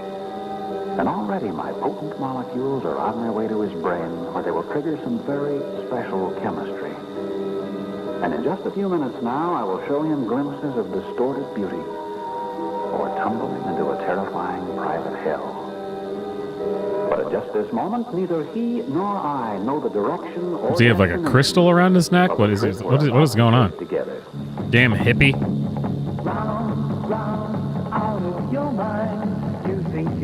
What? Yes! I love it! Dun, dun, dun. Yeah! Round out of your mind. That's right. And as you might imagine, not all of the people who know about me approve of what I am or what I do. These people, for example, have seen my effects and think I'm a total disaster. But they know, too, that I'm part of the scene and that I can be purchased much more easily. Part of the scene. We're back to the scene, like in the don't touch grass. Or keep off the grass. Far out, man. You can be standing on a street corner and somebody will approach you. It's too easy to get acid. There's too many teeny boppers running around town.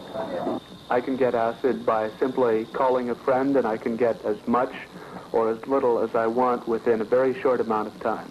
Acid for me is very easy to get. I can get it from anywhere from 4 blocks to 10 blocks from my house in about 20 minutes. See, what did I tell you? Kids know. Of course, I'm not exactly the exclusive property of young people, but kids know a lot about me. More than most older people, for example. They're damaged for life. Their brains are wrecked. They go into institutions. They're swell for the rest of their life. I've read some silly things about kids falling out of trees and painting themselves green and yellow, and it's rather stupid to me. It's no good. They're taking it in sugar cubes. It's being dropped into their punch. Well, truthfully, my friend, I know nothing about it. Only what I've read in the paper, what I see on television, and that's about all. We've got to do something about this, don't you think so? But I don't know. I don't know what these things are doing. I've become a favorite topic of conversation almost everywhere.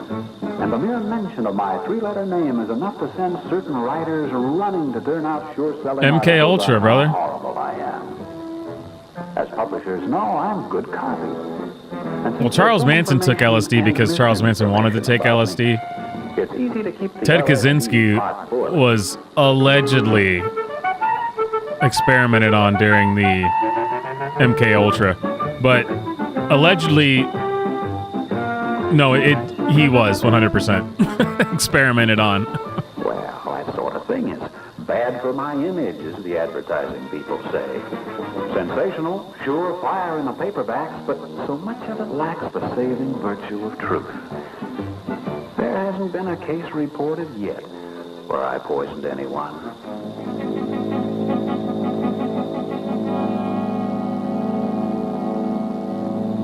But speaking frankly, a lot of my most ardent supporters are bad for my image, too. Oh, hey, look, Bohemian Grove. 3 clowns from Southern California. Is that George Bush? The beginning of something they call Acid City.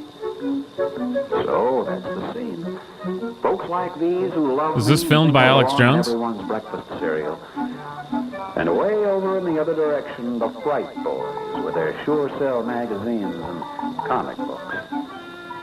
Things being what they are, you really I'm sorry. What? LSD comics? It is, as they say, time for the facts. High time. It's hard really to put it in word form. You can't really tell a person what it's like unless you've had the experience for yourself. It's just, world's different. Explain what he saw in outer space. I mean, it's a very personal thing. It's not easy to describe. No, I'm not easy to describe. I'm a complicated thing, and I'm here in complicated times and in complicated places. Yeah, it's impossible to Google that. LSD comics. You can't Google that because then it just pulls up comics about LSD. I want to find LSD comics. The publication called LSD Comics.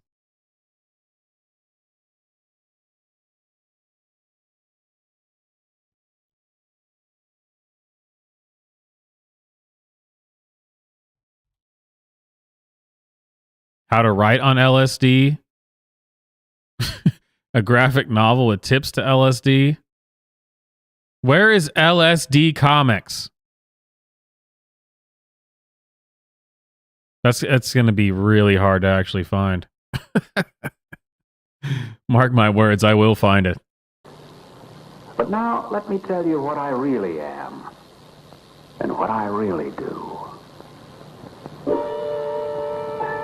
Chemically, I look like this. Atoms of oxygen linked with carbon, nitrogen, and hydrogen. Much more complicated than some people seem to think. In fact, the slightest change in my chemical structure may result in profound changes in my potency, as certain black market amateur chemists have found out. Actually, I'm not very spectacular to look Vic, at. the LSD cinematic universe does exist. It's every film made by the Beatles. Have you seen Yellow Submarine? I mean, come on.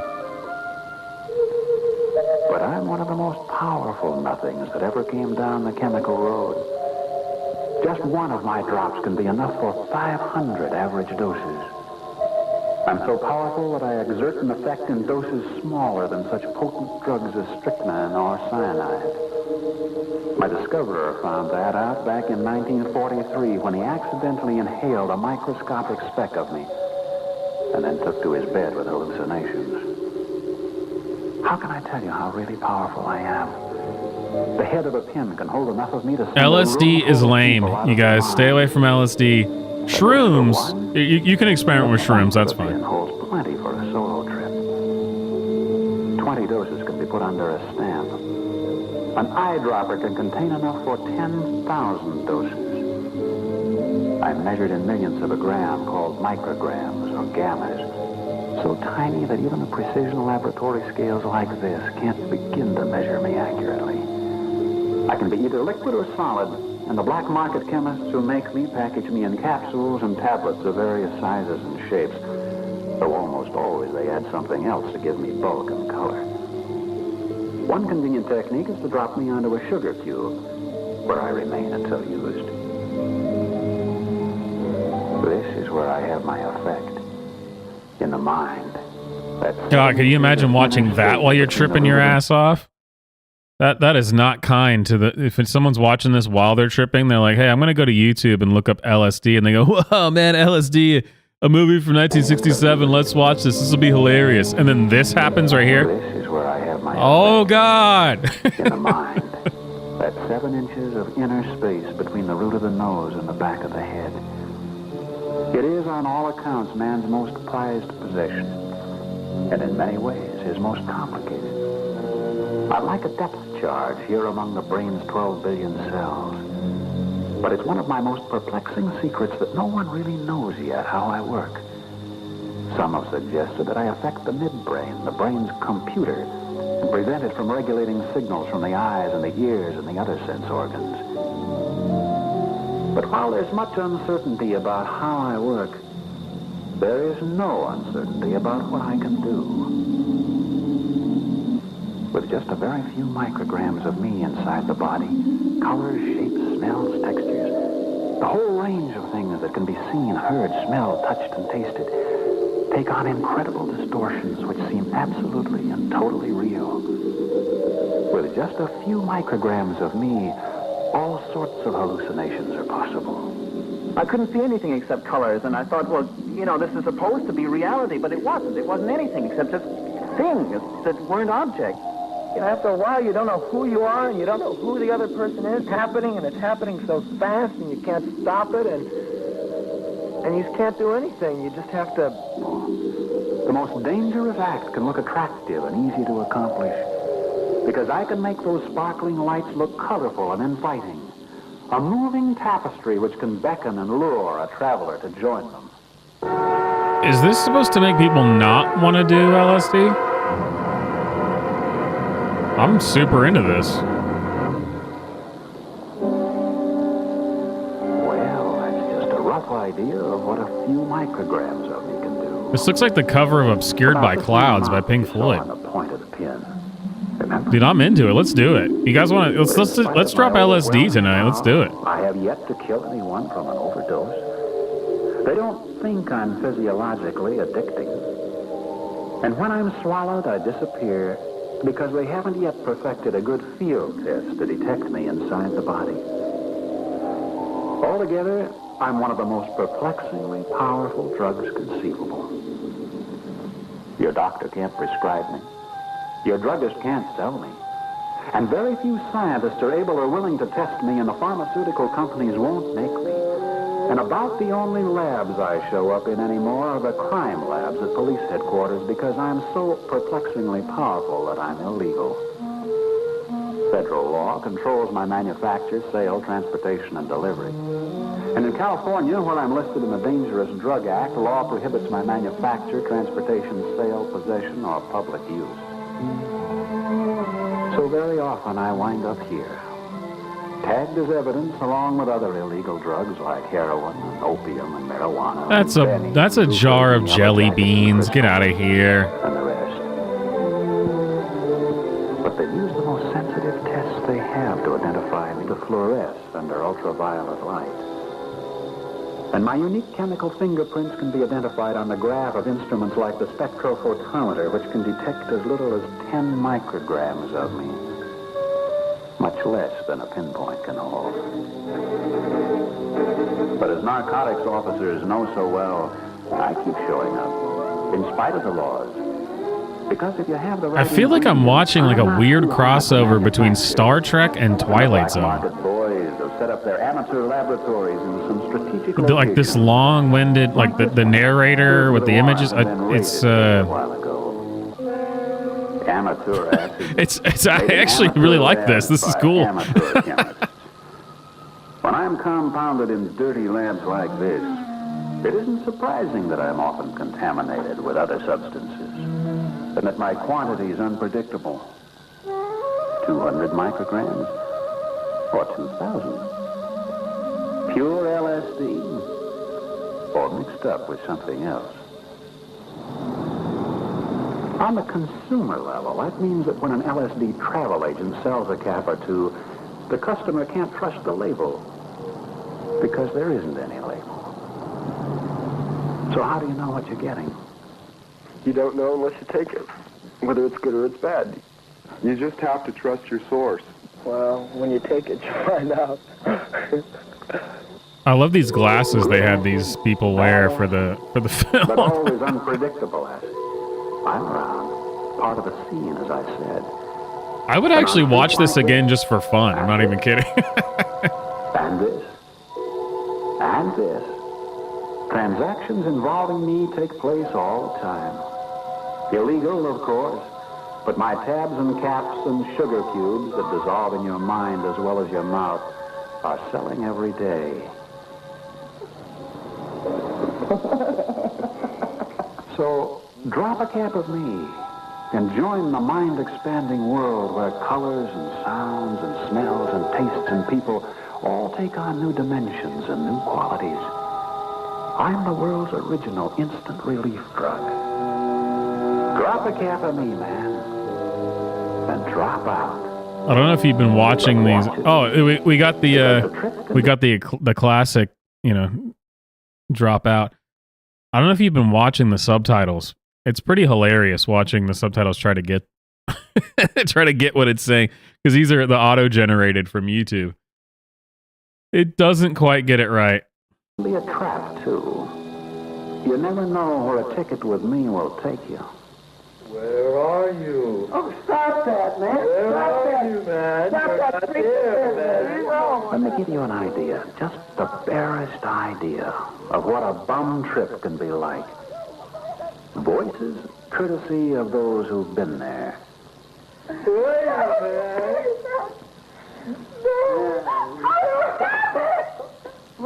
going now. Ain't that just the stuff about me? No more you, man. Can you imagine how weird it would have to be to you're God and you've made human beings and you just go, every single time I think they've done the craziest shit they can do, they finally found this thing called LSD. And he's just watching us as psychotic people rolling around on the floor and he's just shaking his head like, what the hell is wrong with you? I love you, you beautiful disaster. He's like, I made LSD. I know the chemical compound. I mean, I created everything. I just didn't think that you guys would ingest it. Why would you do that? And then you just roll around on the floor. God's sitting there shaking his head going, oh, man. You freaking guys. Well, I guess this isn't as bad. You know, hopefully somewhere down the line, you guys don't just decide to start ingesting this thing called fentanyl. As long as you don't do that, you'll be oh, son of a bitch. Here they are.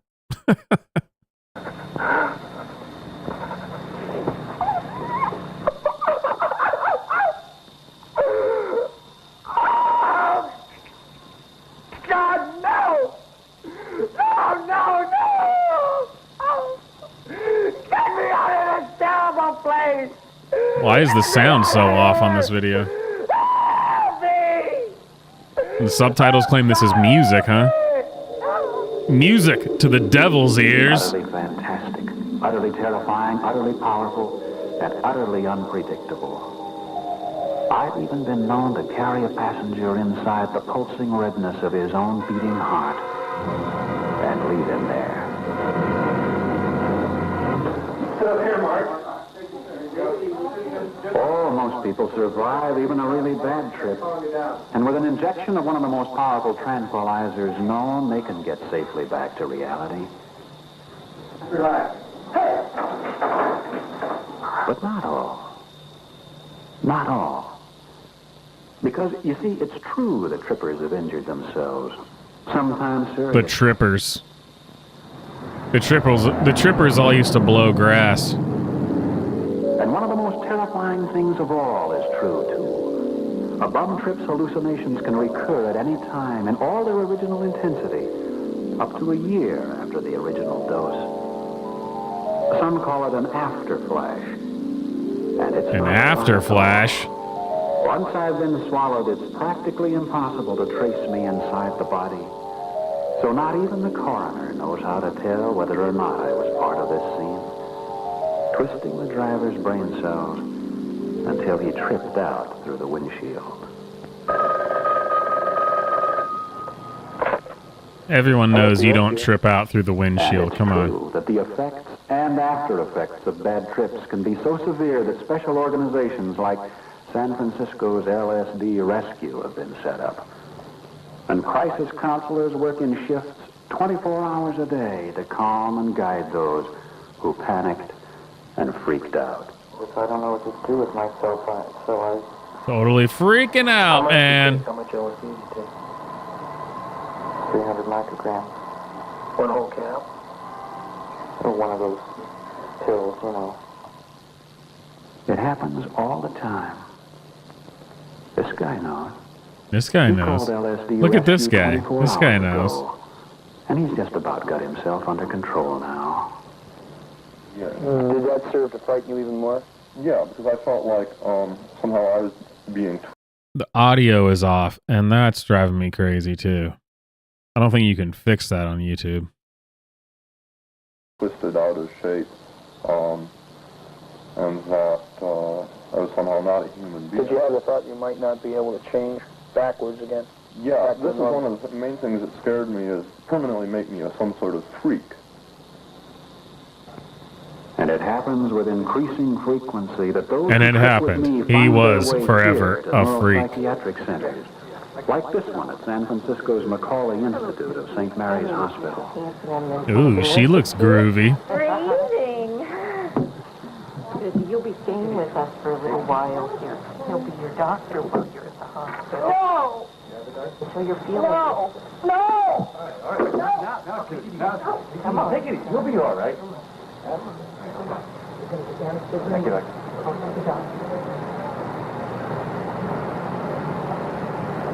And it takes a while. Sometimes a considerable while. Come on, man. She's groovy. Psychiatrists to gain the confidence and cooperation of patients who have tripped badly with me. It's not always easy to undo what I've done. You look a little frightened to us, and we want to help you.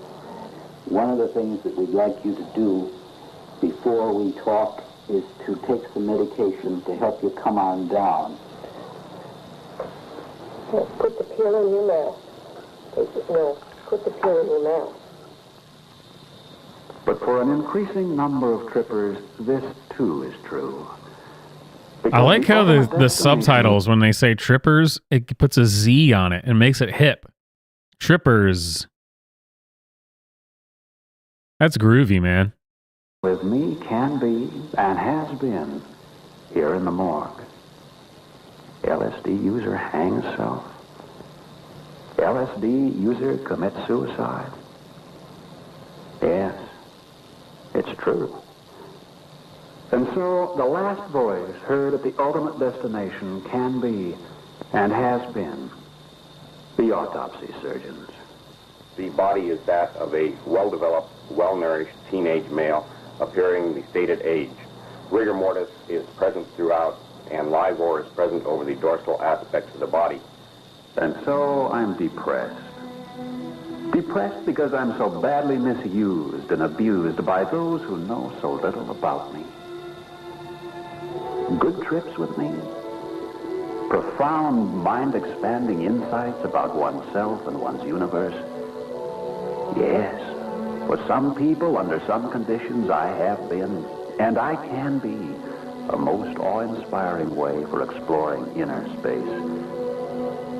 But even they have to understand that I'm Looks like they're exploring some inner space together, aren't they?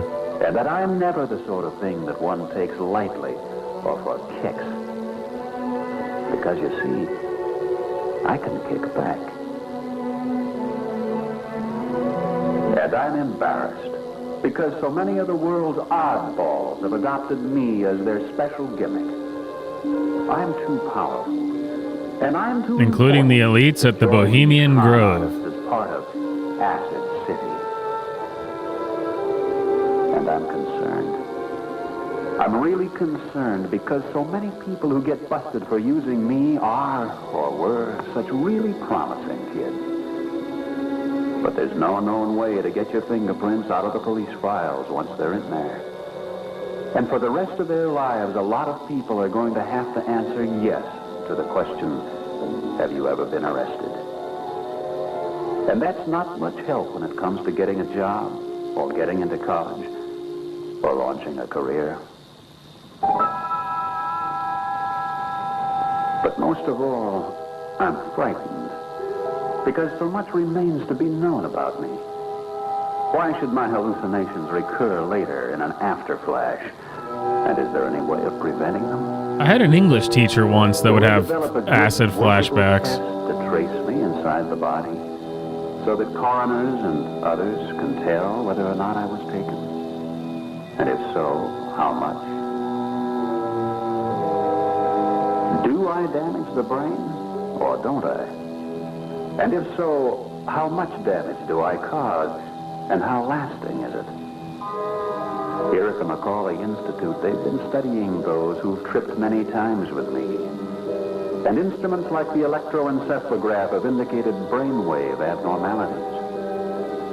But even while those abnormal tracings tend to improve after my use stops, certain other abnormalities tend to persist, perhaps permanently.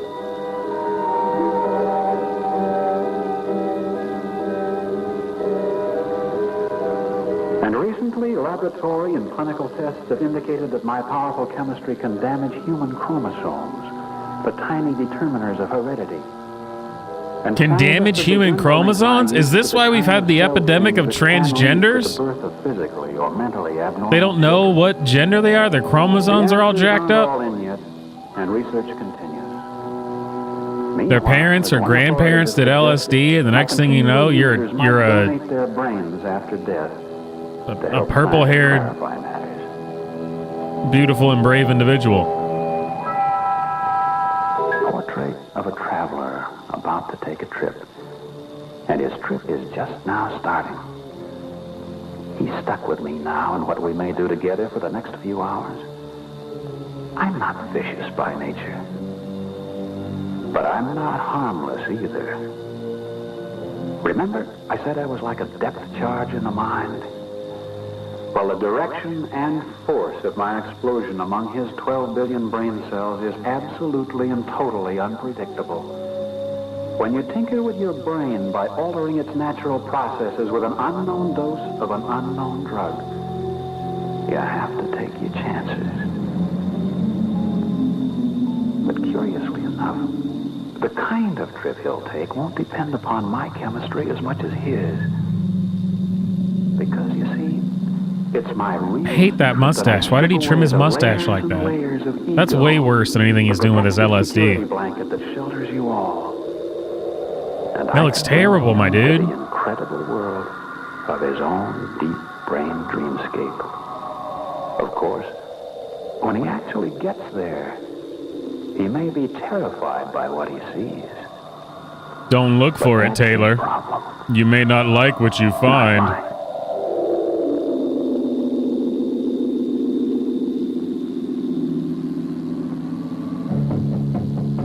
Yeah, here we go. The theme song. This is groovy as hell. Yeah, crank that shit.